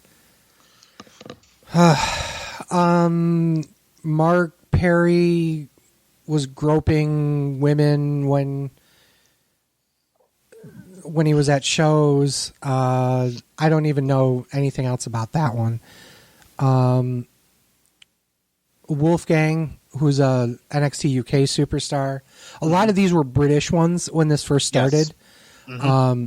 Including Jordan Devlin. I think Jordan Devlin was the only one that got released. No, he's not the only one that got released. He wasn't? Jack Gallagher got released. Jack Gallagher, that's who I was thinking of too. There's another one. But I think Jordan Devlin was the one who actually admitted that he did it. Yes. Yeah, this one, I don't know. NWA Vice President Dave Lagana. Yeah, I read about that. So he got accused of sexual assault by Liz Savage. For 4 years, he sexually assaulted her. Yeah. That's, wow. You know, I mean... Apparently, he forced her to move to L.A. because he could get her on Championship Wrestling from Hollywood tapings. Which was, you know, he was the vice president of NWA at that point. Of NWA, and that never happened. Apparently, they shared a bed. They lived together because he was trying to get her, because she moved out there, and that's when, for 4 years, he sexually assaulted her. I don't know. I think this one's probably true. It's bad enough that he got outed or ousted from NWA. So he's done. Yeah, as part of NWA. Because Dave Lagana also, if you don't know Dave Lagana, also was a writer for WWE. Yes. Yeah, he was. And he was also a writer for TNA. Mm-hmm. And he was also, even though he's the vice president of NWA, he also wrote NWA Power. Which is problematic because that was the biggest thing that they had going for them right now. So, and it was getting praise. So it's, yeah. Jack Gallagher, let's talk about him. Apparently on New Year's Eve in 2014, he got this girl drunk and then basically raped her. She claims she resisted him. He grabbed her, and then he got handsy. He tried to pull my skirt down, grabbed me, and he pulled at my skirt. Yeah. And the problem with this is that it must have been bad enough that WWE immediately pretty much released him and scrubbed his profile from the website. I mean, they Benoit'd him. I mean... Yep. So that's 100% what happened. Yeah. Again, WWE will release someone, but then they'll look into the allegations before... Because they even came out with statements with Matt Riddle saying, yeah, we knew about them, and even statements with Trent Seven and Travis Banks saying that we're looking into it. This one, they immediately went by. So they probably was like, yep, that's true. Yeah. Jordan Devlin, we already kind of dealt with him. He claims it's false. He says it never happened. He admitted to it. One of these guys admitted to doing it. I thought it was Devlin. One of them admitted to doing it. I don't know if it was Devlin. Because it says the recent allegation made against me is completely and utterly false, and I deny it entirely. It's a case of malicious personal agenda being executed against me on the back of very brief telling of true experiences by other women. I completely denounce it. Oh, okay. I thought.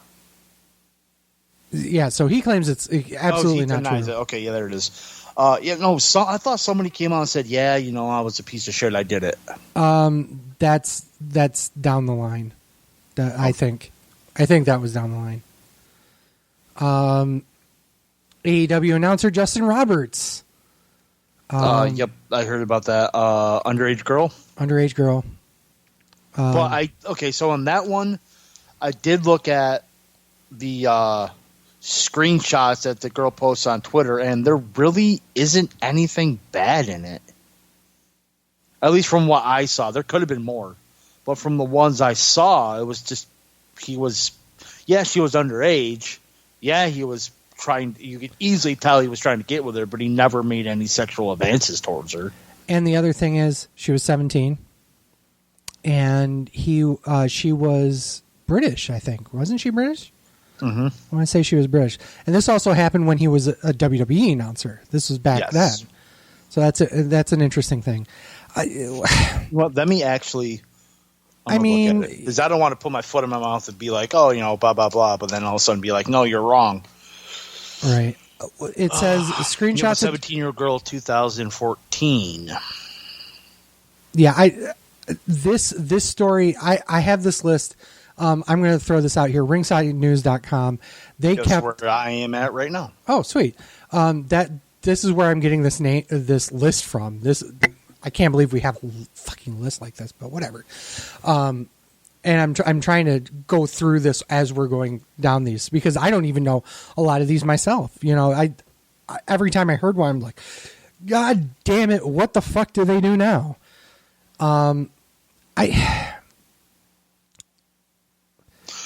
He goes, and yes, he was aware as a teenager. Legal age in UK is 16, but if you think it's okay for a man in his 30s to converse with such a young girl still growing physically and mentally like this, then you need a serious reality check, is what she said.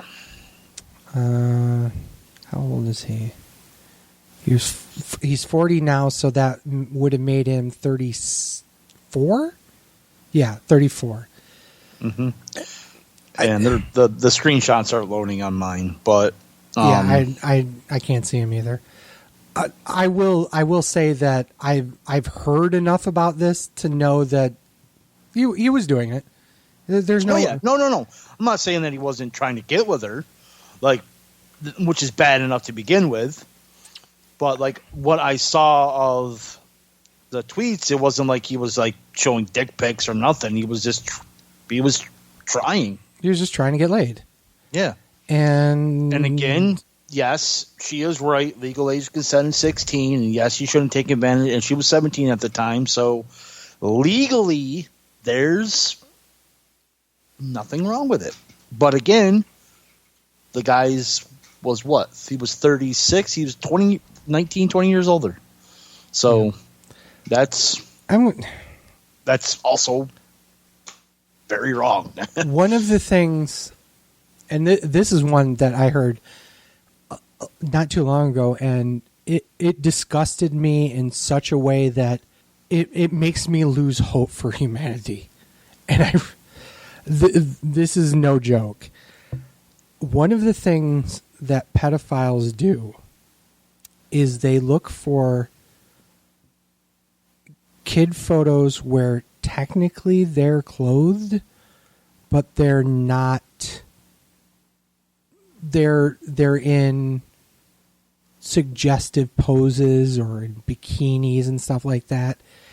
And there is a whole part of the dark web that they pay a lot of money to have kids in positions where legally it's not child pornography, but it's sickening. It's sickening. I mean, it's sickening in a way that I'm not sure I can handle knowing that shit's out there. You know what I mean? And that's the kind of stuff. When I hear pedophilia, that's what I think about. I don't think about this guy trying to bang a 17-year-old girl that probably looked pretty good. You know what I mean? Mm-hmm. Yeah, she was naive. Of course she was naive. That's why he was trying to bang her. Because having a relationship with a 25 or 30-year-old woman is a lot harder than trying to bang a 17-year-old when you're in town for a weekend. I'm sorry. And I don't want to outright justify his behavior, but to label him as an outright pedophile when there's this type that Justin's doing here versus the type I just talked about, there's two very, very separate things there. And I think there needs to be a little bit more of a line drawn in that respect. Even with some other people, like 17's legal age in UK, and they were, or 16, I'm sorry, and they were 16. 17's legal here. I'm like, is it wrong? Legally, no. But is it immoral? Is it immoral? Absolutely. Yeah. So, and once again, I point back to the carny nature of this business, where that is half the fucking point of working, is to make people believe who you are. You know, there's an innate skill of being able to manipulate people into what you want want them to believe. I mean, that is the entire point of wrestling, is to make people believe that you're actually hurting people, that you're actually punching them in the face, that you're actually the baby face guy that's standing up for what's right, or you're the piece of shit that's gonna, kill the poor little kid's dog and spit on his mother. That's the entire point of professional wrestling. So, and once again, I'm not condoning this behavior, but that's the entire point of professional wrestling. So, of course, when wrestlers go and try and work somebody into bed, they're just using the same skills. And that's part of the reason why professional wrestlers need to be more accountable for their actions, because of the fact that they're in these, these positions of power, positions of fame, positions of being able to manipulate in such a way. Professional wrestling is looked down upon because it's shown as a entertainment form that's catering towards people who are not as intellectually with it. Stupid. I was trying not to be that stupid. Grass. We stupid. Yeah, and obviously that's not truly the case. You and I both know that, when Undertaker does a tombstone pile driver and puts the guy into a body bag, that's not real. What? Yeah, sorry, breaking kayfabe here. It's not real. First of all, it's real to me, damn it. I was waiting for, at one point, one of us was going to bring that up. I'm surprised it was you first. But to sit here, I completely lost where I was going with this. But the point is that workers will work. Workers will work 24/7. Workers will work to get what they want. Workers will work to make sure that other people get what they want. There's a reason why, you don't. I'm not even sure if I want to tell this story, so I'm gonna tell it, and then if I feel like I shouldn't release it, so be it. But one of the things that, so we're talking about 2CW coming back this year. One of the things when 2CW closed, and I used to talk to Josh here and there, as a person, as a friend, not as a promoter. And he said in one of our interactions that you don't notice who aren't your friends until after you stop promoting. His phone used to ring off the hook every day, and then all of a sudden it stopped as soon as he closed 2CW. And that is probably one of the saddest things I've heard in a long, long time. Because at the end of the day, it's a business. It's not about a bunch of friends. And as much as people like to say it's a brotherhood, your family and so on and so forth, people very quickly will turn on you, very quickly will lose your number when you're no longer useful in the professional wrestling business. And I saw it when I first started coming in. I talked about a long time ago about Aaliyah, who got signed to WWE. When she was 18, she was trying to break into the business in Toronto. And she thought I had some clout in the U.S. Okay, obviously I don't.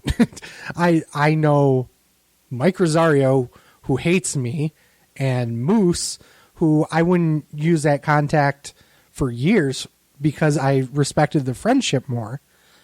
But she was trying to work me into trying to get bookings here because that's how she was taught how to do it.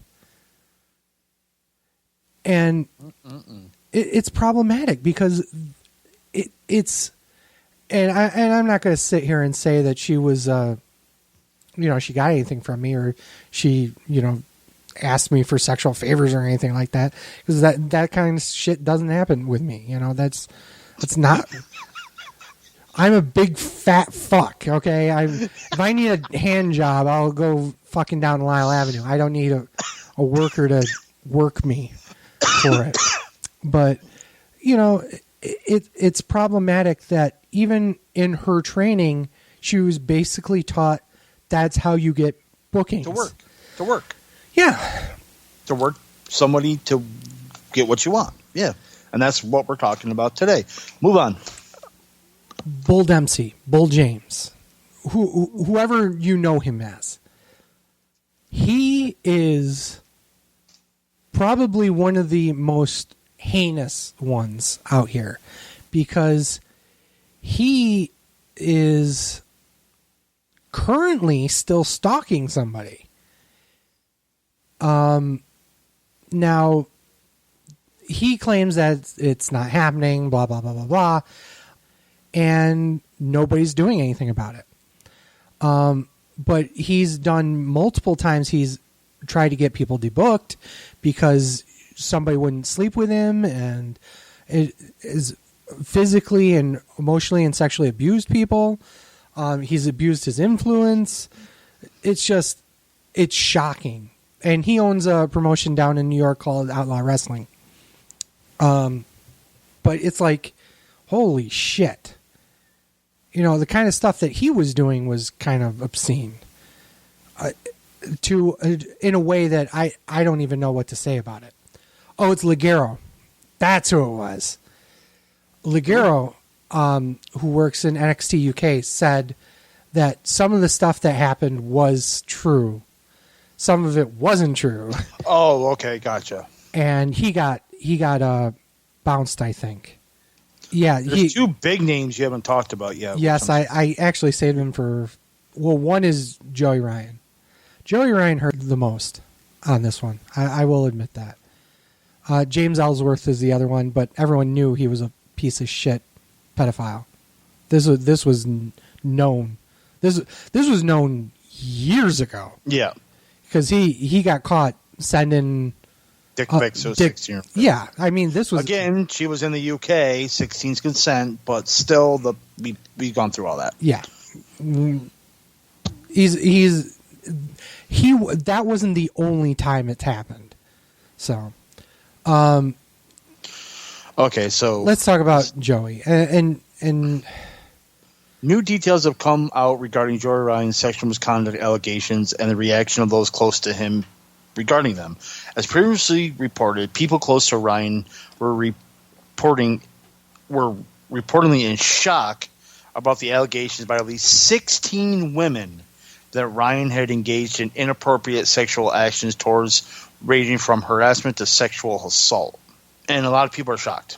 They're saying that to say that this is shocking was an understatement. I've known him for 20 years, and I've never seen that side. It feels like when the news interviews a murderer's family, they say they had no idea. His bar wrestling promotion has been shut down, and he's obviously been released from Impact. And he deleted his Twitter account. He's basically done. And he came out and I believe he said that he was just I can't remember the statement he made, but it's gone now. That one hurt. Because I would have thought, and other people have said the same thing about this, a man with the gimmick he had, you have to be more cognizant of stuff like that. And it just makes everyone look like a fucking idiot. Guys that trusted him, women that I'm sure took a dick flip that didn't really want to but wanted to keep their spot. That probably looked bad. Yep. Guys who did the same thing. High Spots ended their relationship with him, saying that his bar wrestling would receive money. They removed bar wrestling from High Spots. Yeah. And only because they would see money based on the number of views it attracted, so they were pretty much removed bar from that, which sucks because also so were the wrestlers working in that promotion. Yeah. And that's, I never saw that. I've worked with him multiple times. Mm-hmm. To say that I didn't see any of that stuff. I didn't. you talk to, Joey Ryan, the character, and then you talk about Joe Meehan, the person. And if you talk to Joe without anything around him, he is the most soft-spoken person in the world. You would never think that a man like that would be capable of the shit that was levied against him. And once again, I don't know if any of it's true. Nobody really knows if any of it's true. The fact that 16 people came out and said stuff about it? That's problematic. Yeah, Ryan issued a since-deleted apology on Saturday in which he declined to comment on specific allegations on advice of his lawyer. He did, however, manage to place partial blame on the fact that he began to live a rock star lifestyle after his dick flip went viral. Read the room, bro. So you're blaming it because one move got you over, so now you're like, oh, I'm over, now touch my dick? Bullshit. And yet, I don't want to say I can't blame him, but you have to figure out what the fuck you're doing, dude. What the hell are you thinking? Seriously. And he said, an anonymous female wrestler has said he once sexually assaulted her after a show. The former girlfriend alleged Ryan choked her and really abused her. Wrestler Roxy says Ryan ROK-C Roxy. Oh, I thought you meant like Roxy Laveau or something. No. Says Ryan began flirting with her when she was 17. While they're in Britain, I think. Wasn't she British? Doesn't say when. I just saw that Candice LeRae released a statement, seeing as how they were partners for all these years. She said she didn't know what was going on either. So she wasn't assaulted, but she didn't know that was going on either. That's craziness. I mean, well, never mind you had like the Bucks and all these very well-known professional wrestlers working with him. How do you get that in your head? You know what I mean? How do you put those pieces together and figure out, oh shit, this person that you've worked alongside with for many years is a big fucking womanizing piece of shit. A rapist and whatnot. It hurts. It hurts, and it makes you look around every locker room you're in now and go, wow, can I really trust anybody here? And this is, I've said this on the show before, I work at a school. What happens when Joey Ryan comes to town? I'm working with him. This comes out. What does that make me look like? Right. That's a problem. Not everyone that works in professional wrestling that's their sole income. We have real jobs, real lives outside of this. And we're putting a lot of trust in saying that we're part of this community, of this brotherhood, so to speak, and a lot of our brothers are fucking abusers and using their power for terrible reasons, and it makes me second guess ever wanting to become a part of this.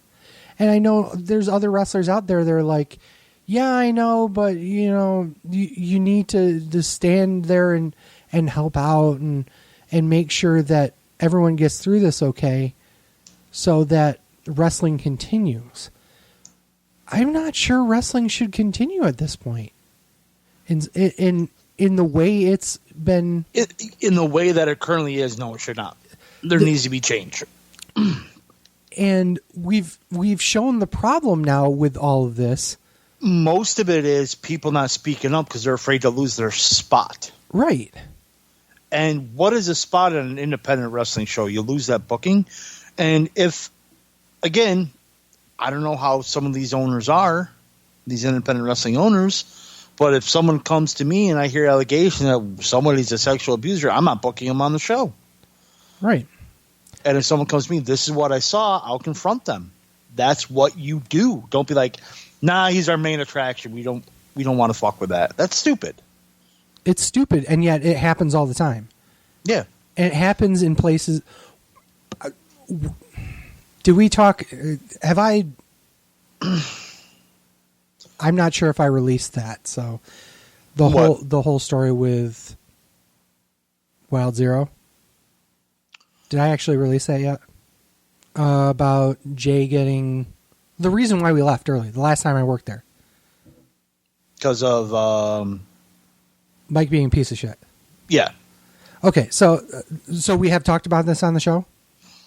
You may have been part of your 20-minute rant that we didn't air. Okay, so I think it's time to tell this story anyway. Okay. And you were there, so you can corroborate this. There are many people that can corroborate this, but the key thing about this was effectively. Let me just tell the story.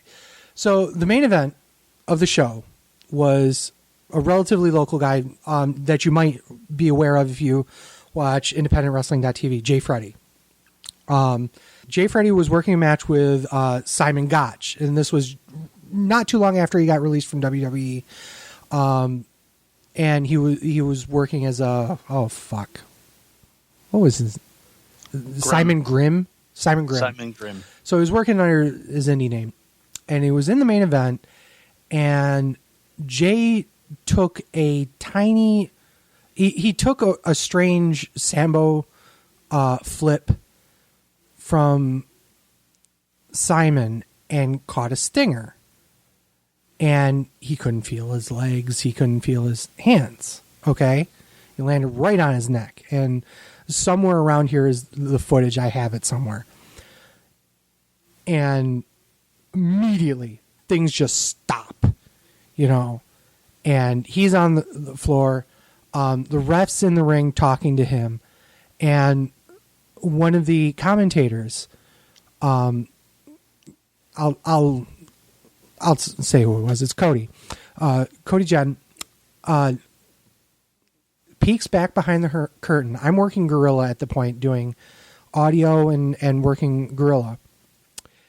And he goes, shit, we need paramedics out in the ring now. Jay can't feel his hands. So I run back to the locker room. This is at the pastime. So I run back to the locker room and get Chris, who was booking the show and was basically responsible for the show, and said, hey, we need paramedics out there now. Legit injury on Jay, blah, blah, blah, blah, blah. And as I'm doing that, Mike Rosario, who's Hellcat in this area, and more importantly, he held the license to run the show and the insurance to run the show. And that's an important part of the story for a reason later. That came screaming back out into the locker room screaming, hey, you fat piece of fucking shit, it's a fucking work. And threw shit at me and whatnot. Now, I'll stop you right there to add in that is I also booked the show. Right. I wouldn't have known if it was a work or not. Right. You were working with Cody to book the show. So you knew what was going on. So I knew what was going on. I didn't see this altercation happen because I was at ringside. Right. Oh, that's right. You were ringside, weren't you? I completely forgot you were ringside. So you didn't hear any of this. No. Moose was there because he was visiting.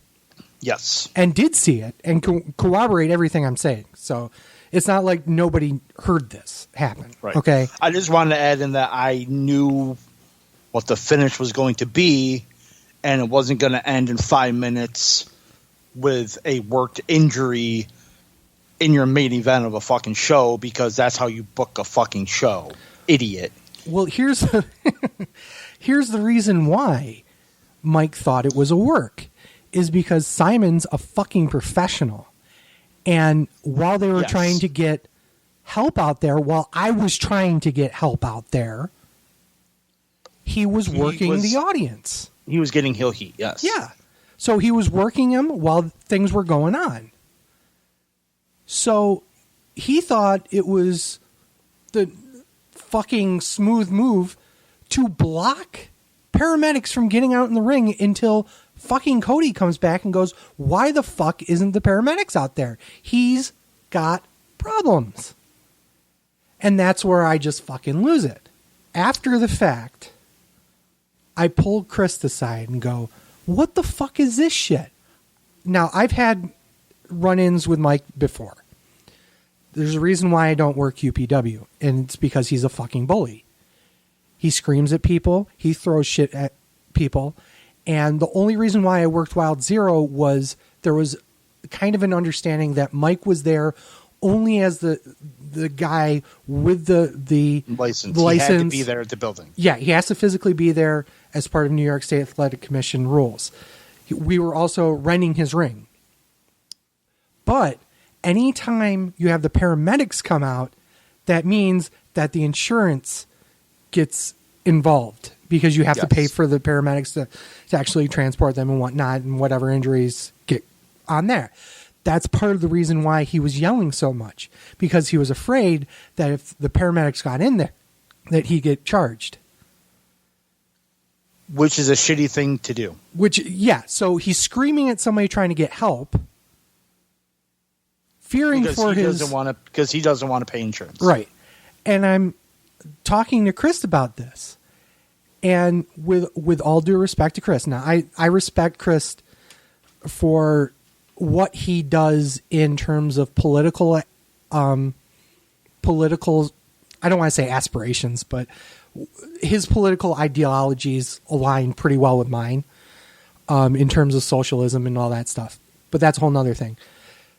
I also respect him enough to work his show, worked multiple versions of his show, despite the fact he was getting a lot of shit for running the Pastime, a historically 2CW venue.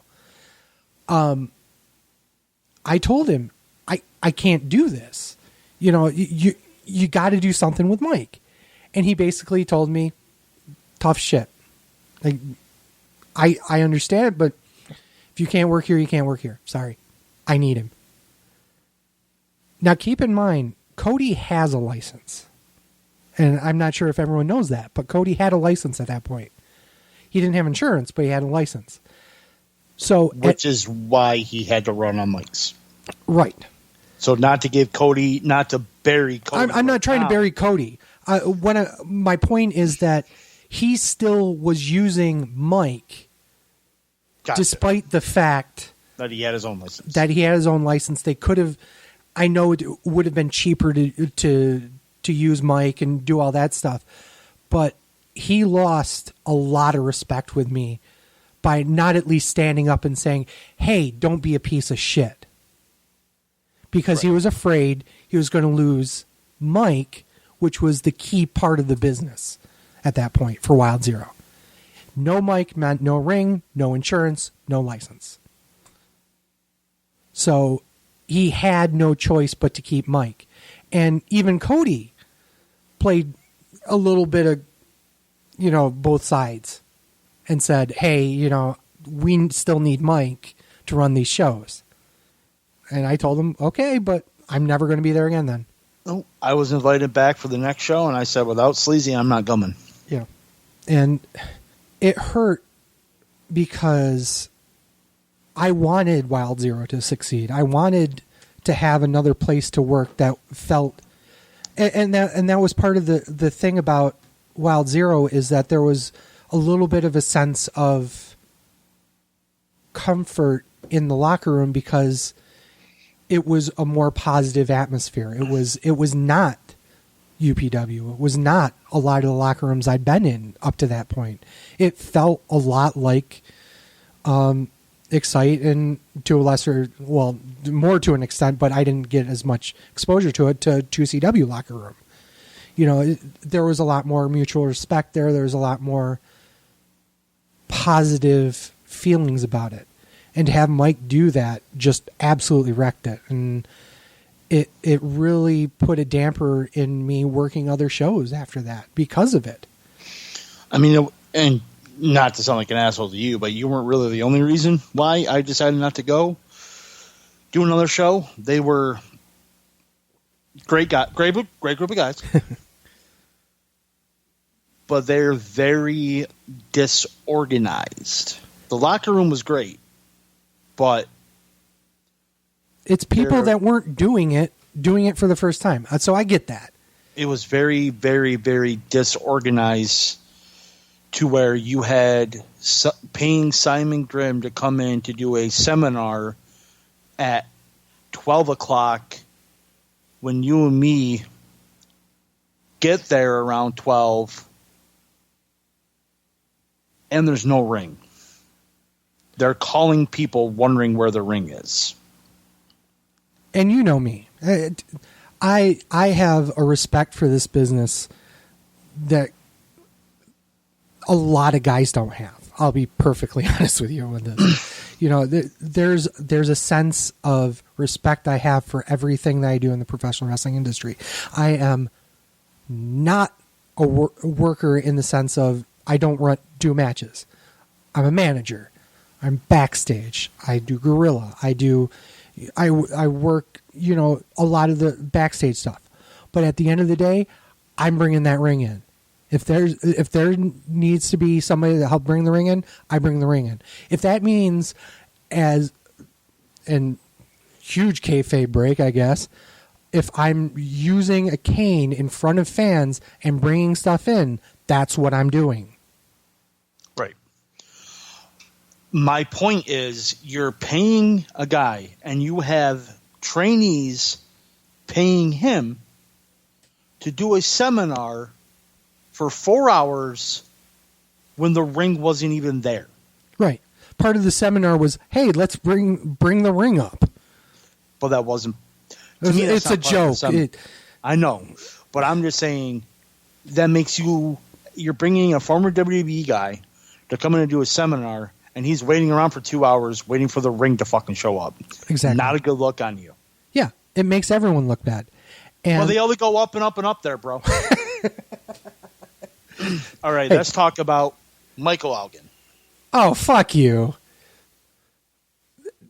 Anybody who watched the a Kevin Steen show episode where he was on it knew that he was a fucking, at bare minimum, a piece of shit, woman-hating asshole.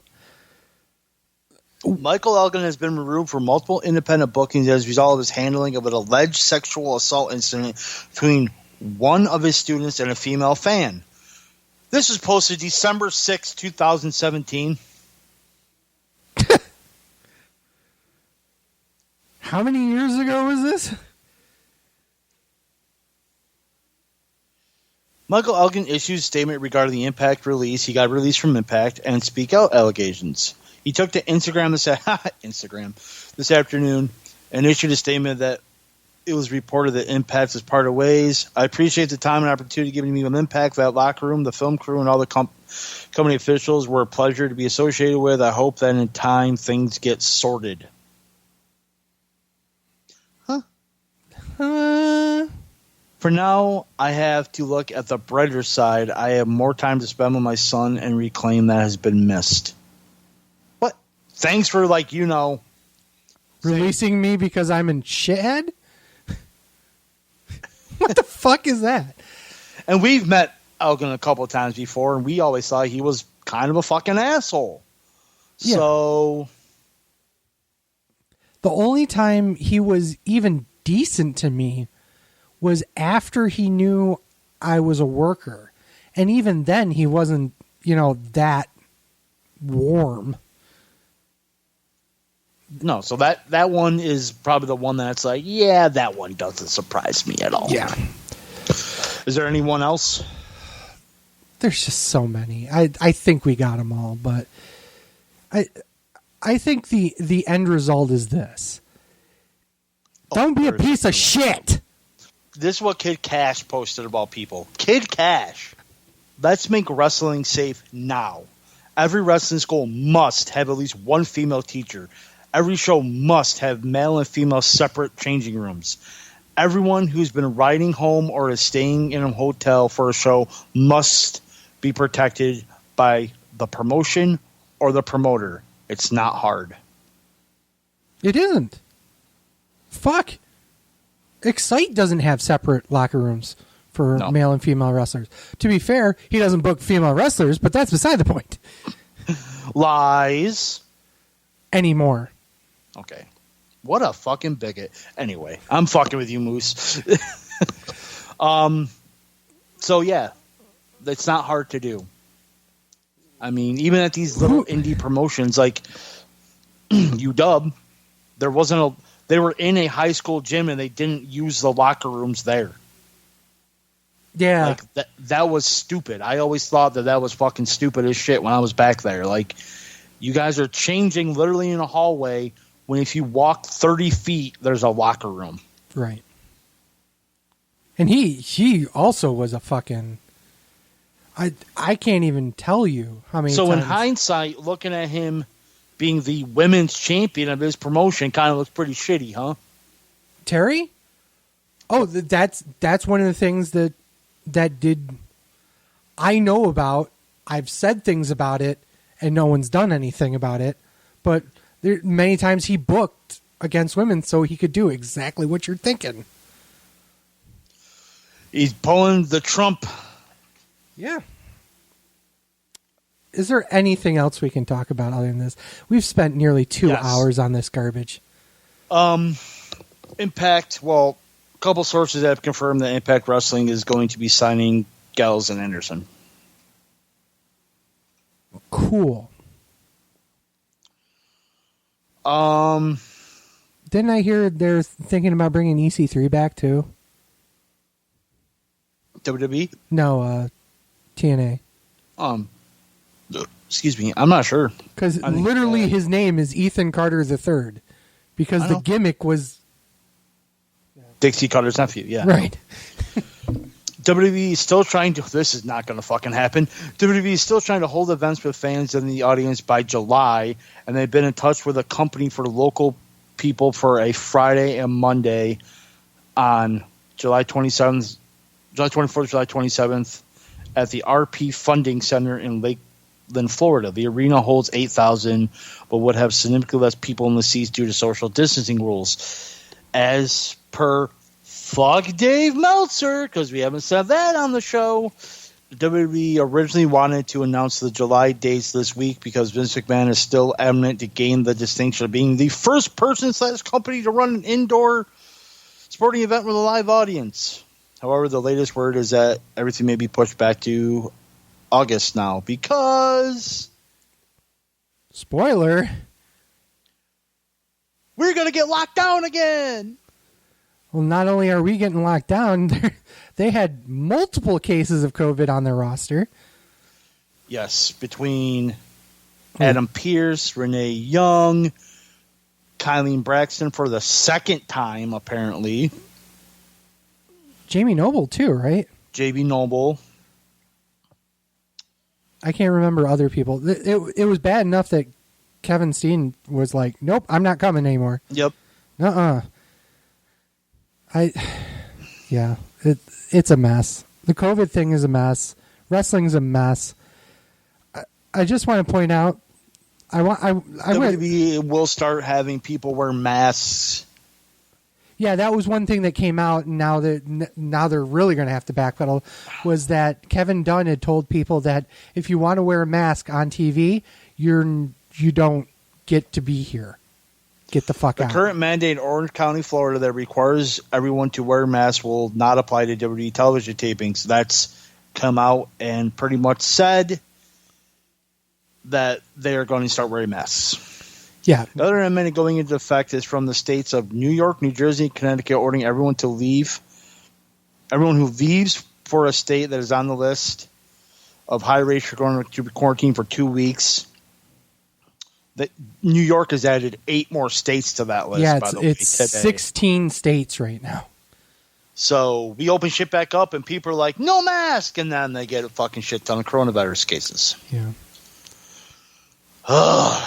This America, you can't tell them we're America, Trump, America, Second Amendment, huh? Yeah. So Tessa Blanchard has been released from Impact and stripped of their world title because she. Remember how the last show I said she refused to put in promo tapings? Well, they're like, fuck this. She pretty much said, I'm not going to wherever Slammiversary is taped. And they're like, okay, bye. And apparently, WWE, has reportedly been in touch with her. Which she won't go there. You don't think so? No. Her dad works for AEW. That means nothing.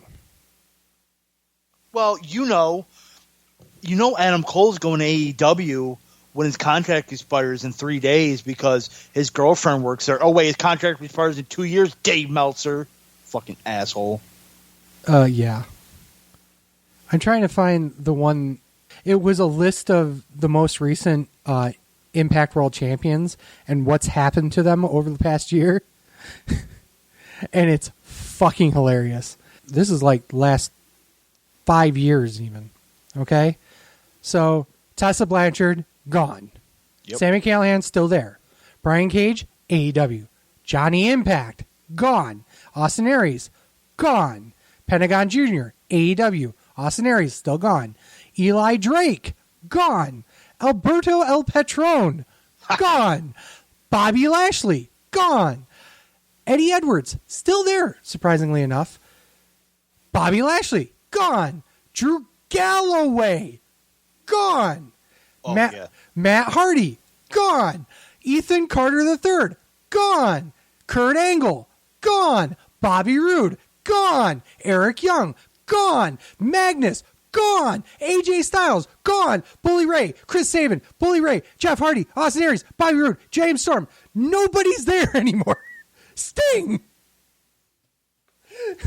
Wow. Outside Two people. Two people. And that goes back to 2013. 7 years. In fact, That's a lot of turnover.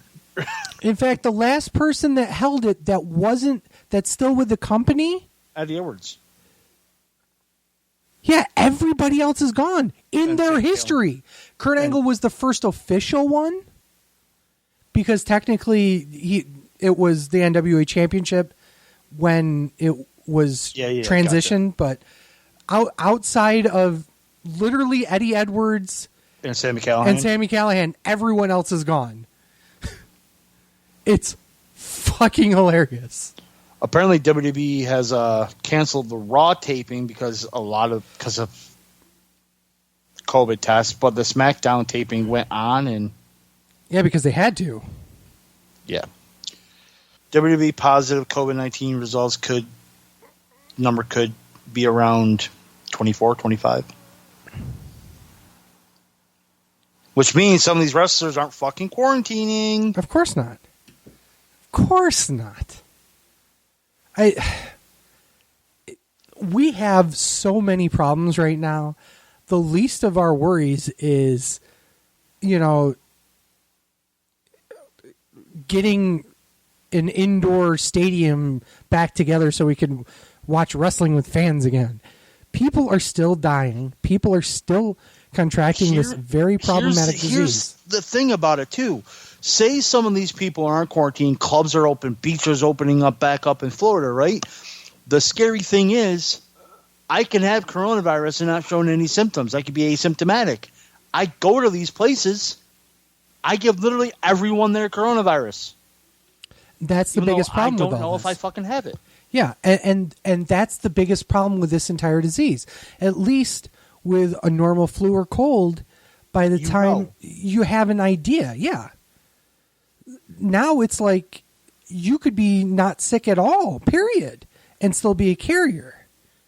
And in fact, that's one of the biggest problems, and to kind of go off to a little bit of a tangent now, because that's what we do on this show, one of the big problems right now is that in New York State, there's a lot of parents trying to get schools to open, but not just open, but open without restrictions, because there's been... That's not going to happen. The fact it's not going to happen is almost irrelevant now, because these idiots think that, oh, the kids aren't dying from it, so therefore they should be able to go back to school. And that's not the point. The teacher can have it, give it to the kids can give it to the fucking parents. Right. And the kids... What, you're gonna make sure the second graders are socially distancing? They're not. Go fuck They're going to yourself. want to play with their kids. Yeah, they haven't they're seen friends. them for 6 months. Yeah, they're going to want to play with their friends. So I don't think school's opening back up, personally. I really don't think so. Nope. The state's supposedly going to give guidelines in a few weeks about how it's going to open up and what the things need to do. Officially, the school district I work for, the 12-month employees can come back starting July 1st, but every day we have to take our temperature.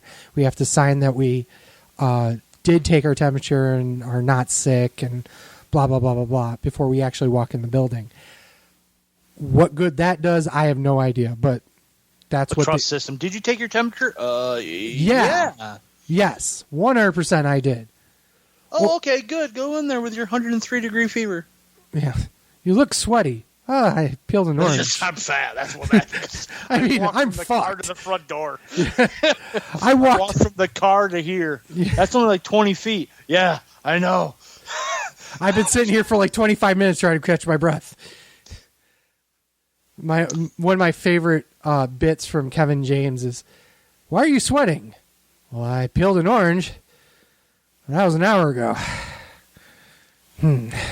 So Charlotte Flair underwent elective surgery. Maybe her tits are getting big. I don't fucking know. Wait, apparently, but what are they going to do with NXT then?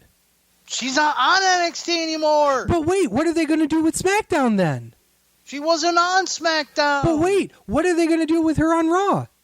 I don't know. Some Asian holds the title. She literally was on all three brands for 3 weeks. Yep. Now she's not on any. And wait, what are you talking about? Some Asians? Oh, she's gonna lose it to my girl. No, she ain't. No, she's not. No. No. I think the match is gonna be really good. Oh, by the way, what the fuck? Extreme Rules, the horror show. What the Bruce Pritchard? Go fuck yourself.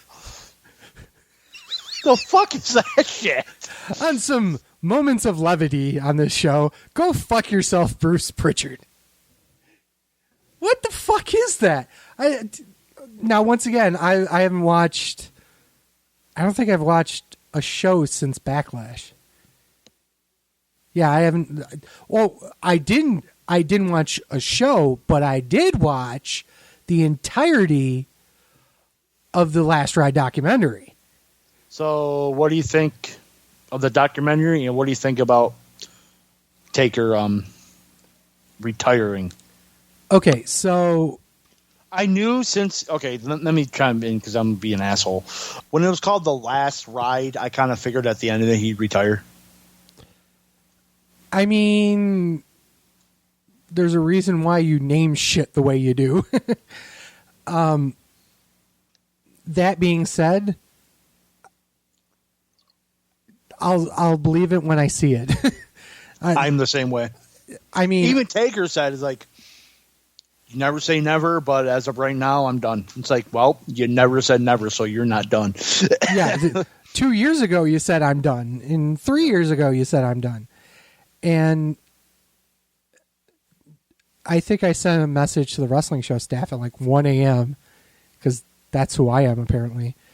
But it was a tough watch for me. It really was. It humanized him for you. Yeah, and it did. It showed a lot of his life that I'm glad I got to see it. I'm glad I got to experience his telling of his story, if that makes any sense. Because a lot of the times when you see a lot of documentaries, it's a lot more editorialized. But you could tell that a lot of this stuff was him.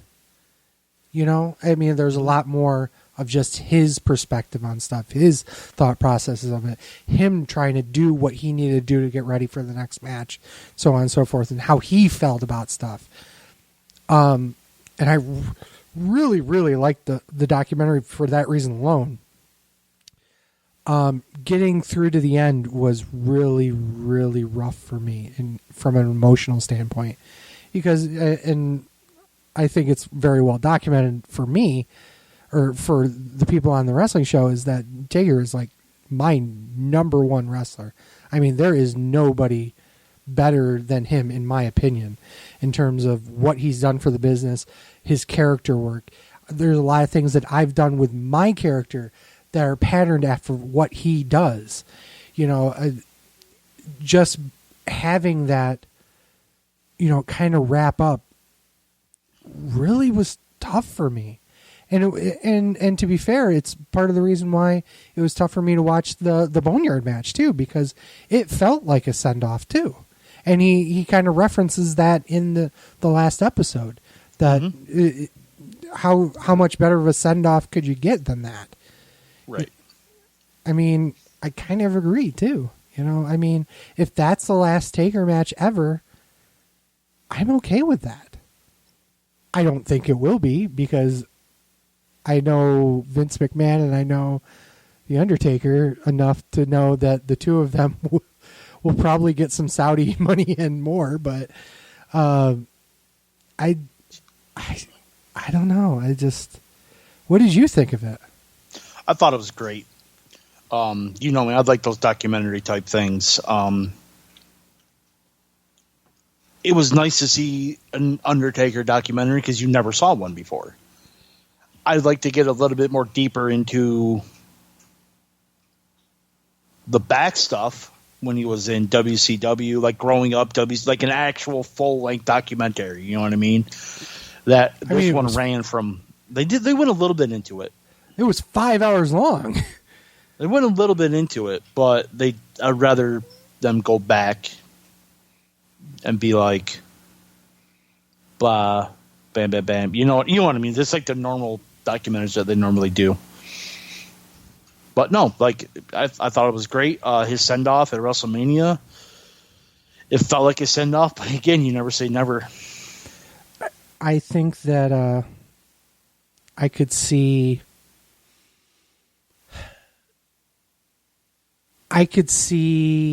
maybe a 6-man or a tag match, but I don't think he'll ever work on a single match ever again. I don't think he can. I don't think so. He's even said he can't. Right. I don't think he can either. I think it was surprising how little, and maybe you noticed this, maybe you didn't, how much there was not a WWE-ized version of a lot of the things that happened. Do you know what I'm saying about that? Like, there are a lot of guys that his own words. Not only that, but just footage that was kind of left in that was surprising. It was left in, like events, of other workers that don't work there anymore. Of the glaring one, I thought was the single only glaring omission was you only saw a tiny bit of the match he had with Punk, because they did so much backstory work on the 4 years of him with Michaels and Triple H, but they pretty much completely glossed over the fact that his last victory was against Punk. So that was kind of interesting, but other than that, there was a lot of just him talking about people and talking with people. You know, Jim Ross currently works for AEW, and he's all over that fucking documentary. Partially because he's Jim fucking Ross, but I wouldn't put it past WWE to edit him off of something like that if they thought he was, even for a second being associated with AEW. You know what I mean? That's a taker call. I'm not saying it wasn't a taker call. I'm just saying that it's still surprising to me that they would not look at it that way. You know what I mean? I just think Taker has so much respect for Jim Ross that he wanted him in the documentary, because this was obviously probably taped before Jim went to AEW, his portions of it. Probably, yeah. And like you said, they could have edited it out, but at the same time, Taker's all like, I have so much respect for him, leave him in, and then that's probably what happened. Right. A couple more news things. Fox and FS1 pretty much canceled WWE Backstage. Depending on the report you want to believe, there's a possibility the show could still be on the air. According to... Fuck Dave Meltzer. Noted the cancellation has nothing to do with COVID-19 pandemic, but rather it was due to a budgetary reason, as the cost to run the program didn't make sense considering the ratings the show was delivering, which 100% has to do with the COVID-19 pandemic. Oh, I disagree. It was 100% because of Punk. I don't think it has anything to do No, with it had nothing to do with Punk. It cost too much to run because they have low ratings because no one just doesn't want to watch it. No one has FS1. That's the problem. I have FS1. FS1 is now standard with cable. Is it but really? If you do but if you do a lot of streaming stuff, it's not like on anything. Sling or stuff like that, it's not. It's like you have to pay extra for it. Yeah. There was nothing else too. I don't remember what it was. Fucking Austin Aries says, I haven't lived a flawless life, but at least I'm not a sexual predator. Why even come out and say that? He wasn't even accused of anything. What a dick. What? Austin Aries being a dick? No, that's totally not him. Oh, that's what I wanted to do. Since our next show will probably be covering Extreme Rules, there's 4 matches announced. Bayley versus Nikki Cross for the SmackDown Women's title. Bayley retains, LOL. Yep. Gore.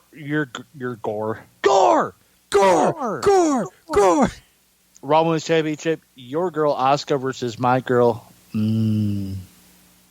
Sasha. We putting bets on this one? No, Asuka's winning. LOL. Drew McIntyre versus Dolph Ziggler in a TBD match. What the hell is that? It's to be determined. I'm being an asshole.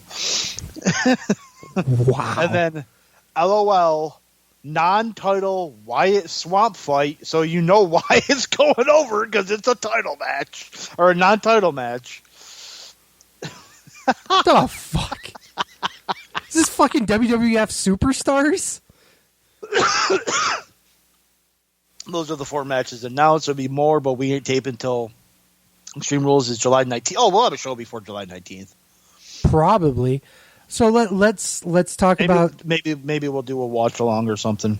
Well, let's talk about the elephant in the room a little bit. Our next show was episode 200.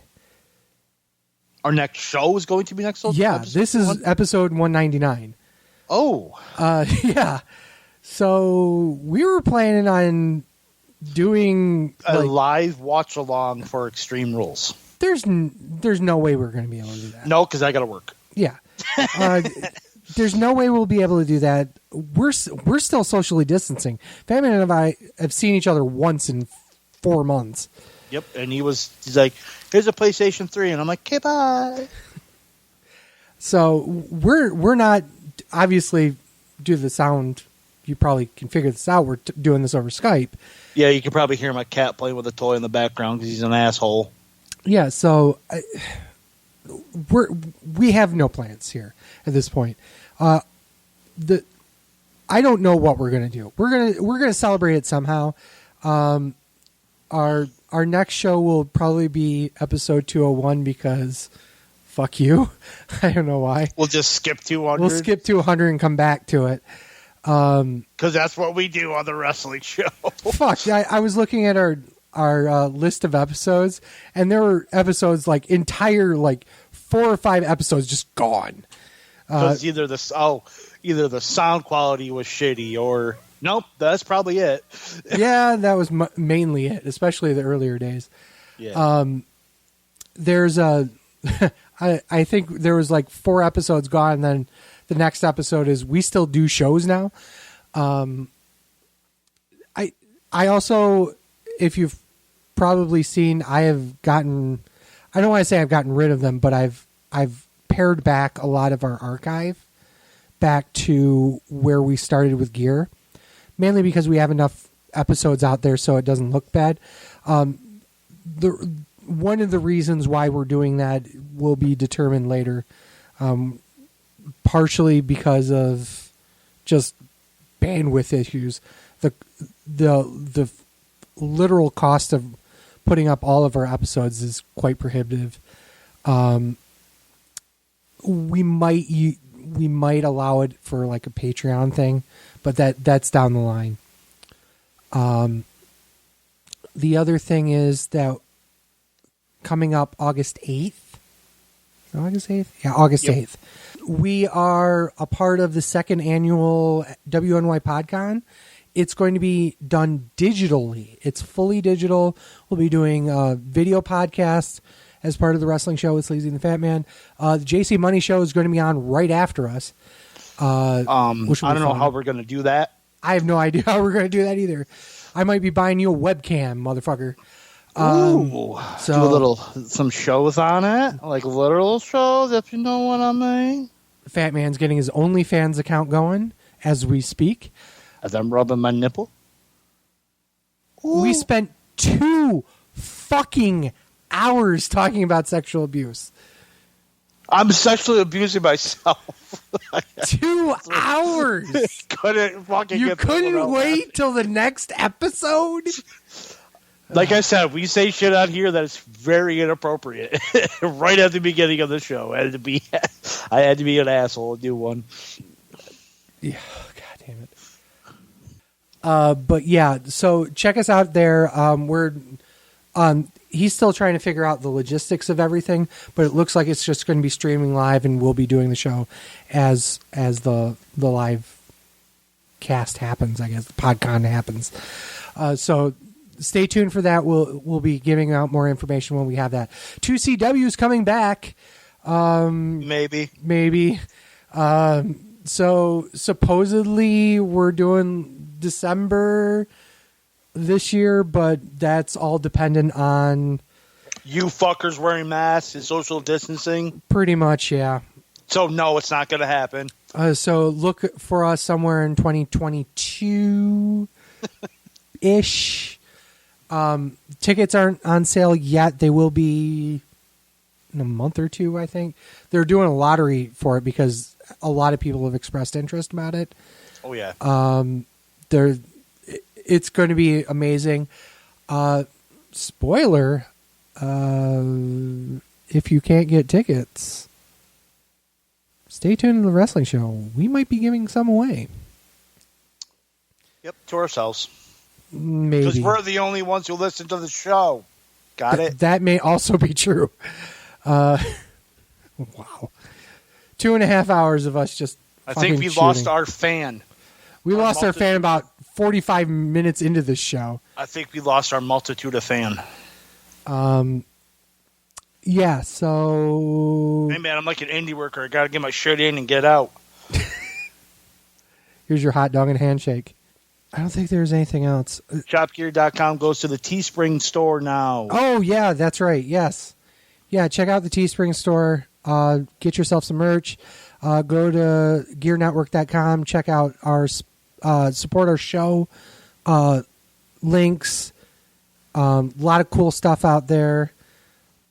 Check out the Push Start podcast network. Push Start Media Network, excuse me. CM and Double Trigger and all those guys. That there might actually be another show coming, spoiler, from us. Or some of us. I mean, I'm not sure if you're going to be involved with it, Fat Man, or not. What? Might be a bit of a collaboration coming up. Oh. Yeah. I don't think I can think of anything else out there other than, God damn it, what the fuck why do we still watch wrestling? Jesus Christ. I don't know. I don't even know anymore. So let's call it a night. It's 2.5 hours of this shit. So for Sleazy, For the Fat Man. this is a wrestling show. Thank you guys so much for listening. Peace.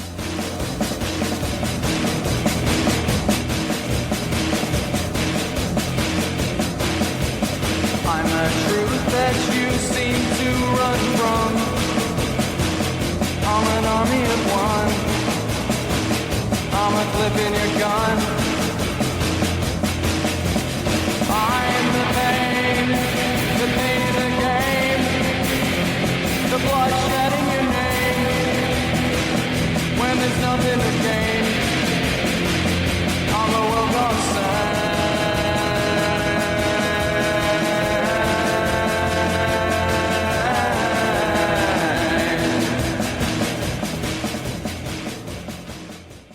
The preceding presentation has been brought to you by the Gear Network.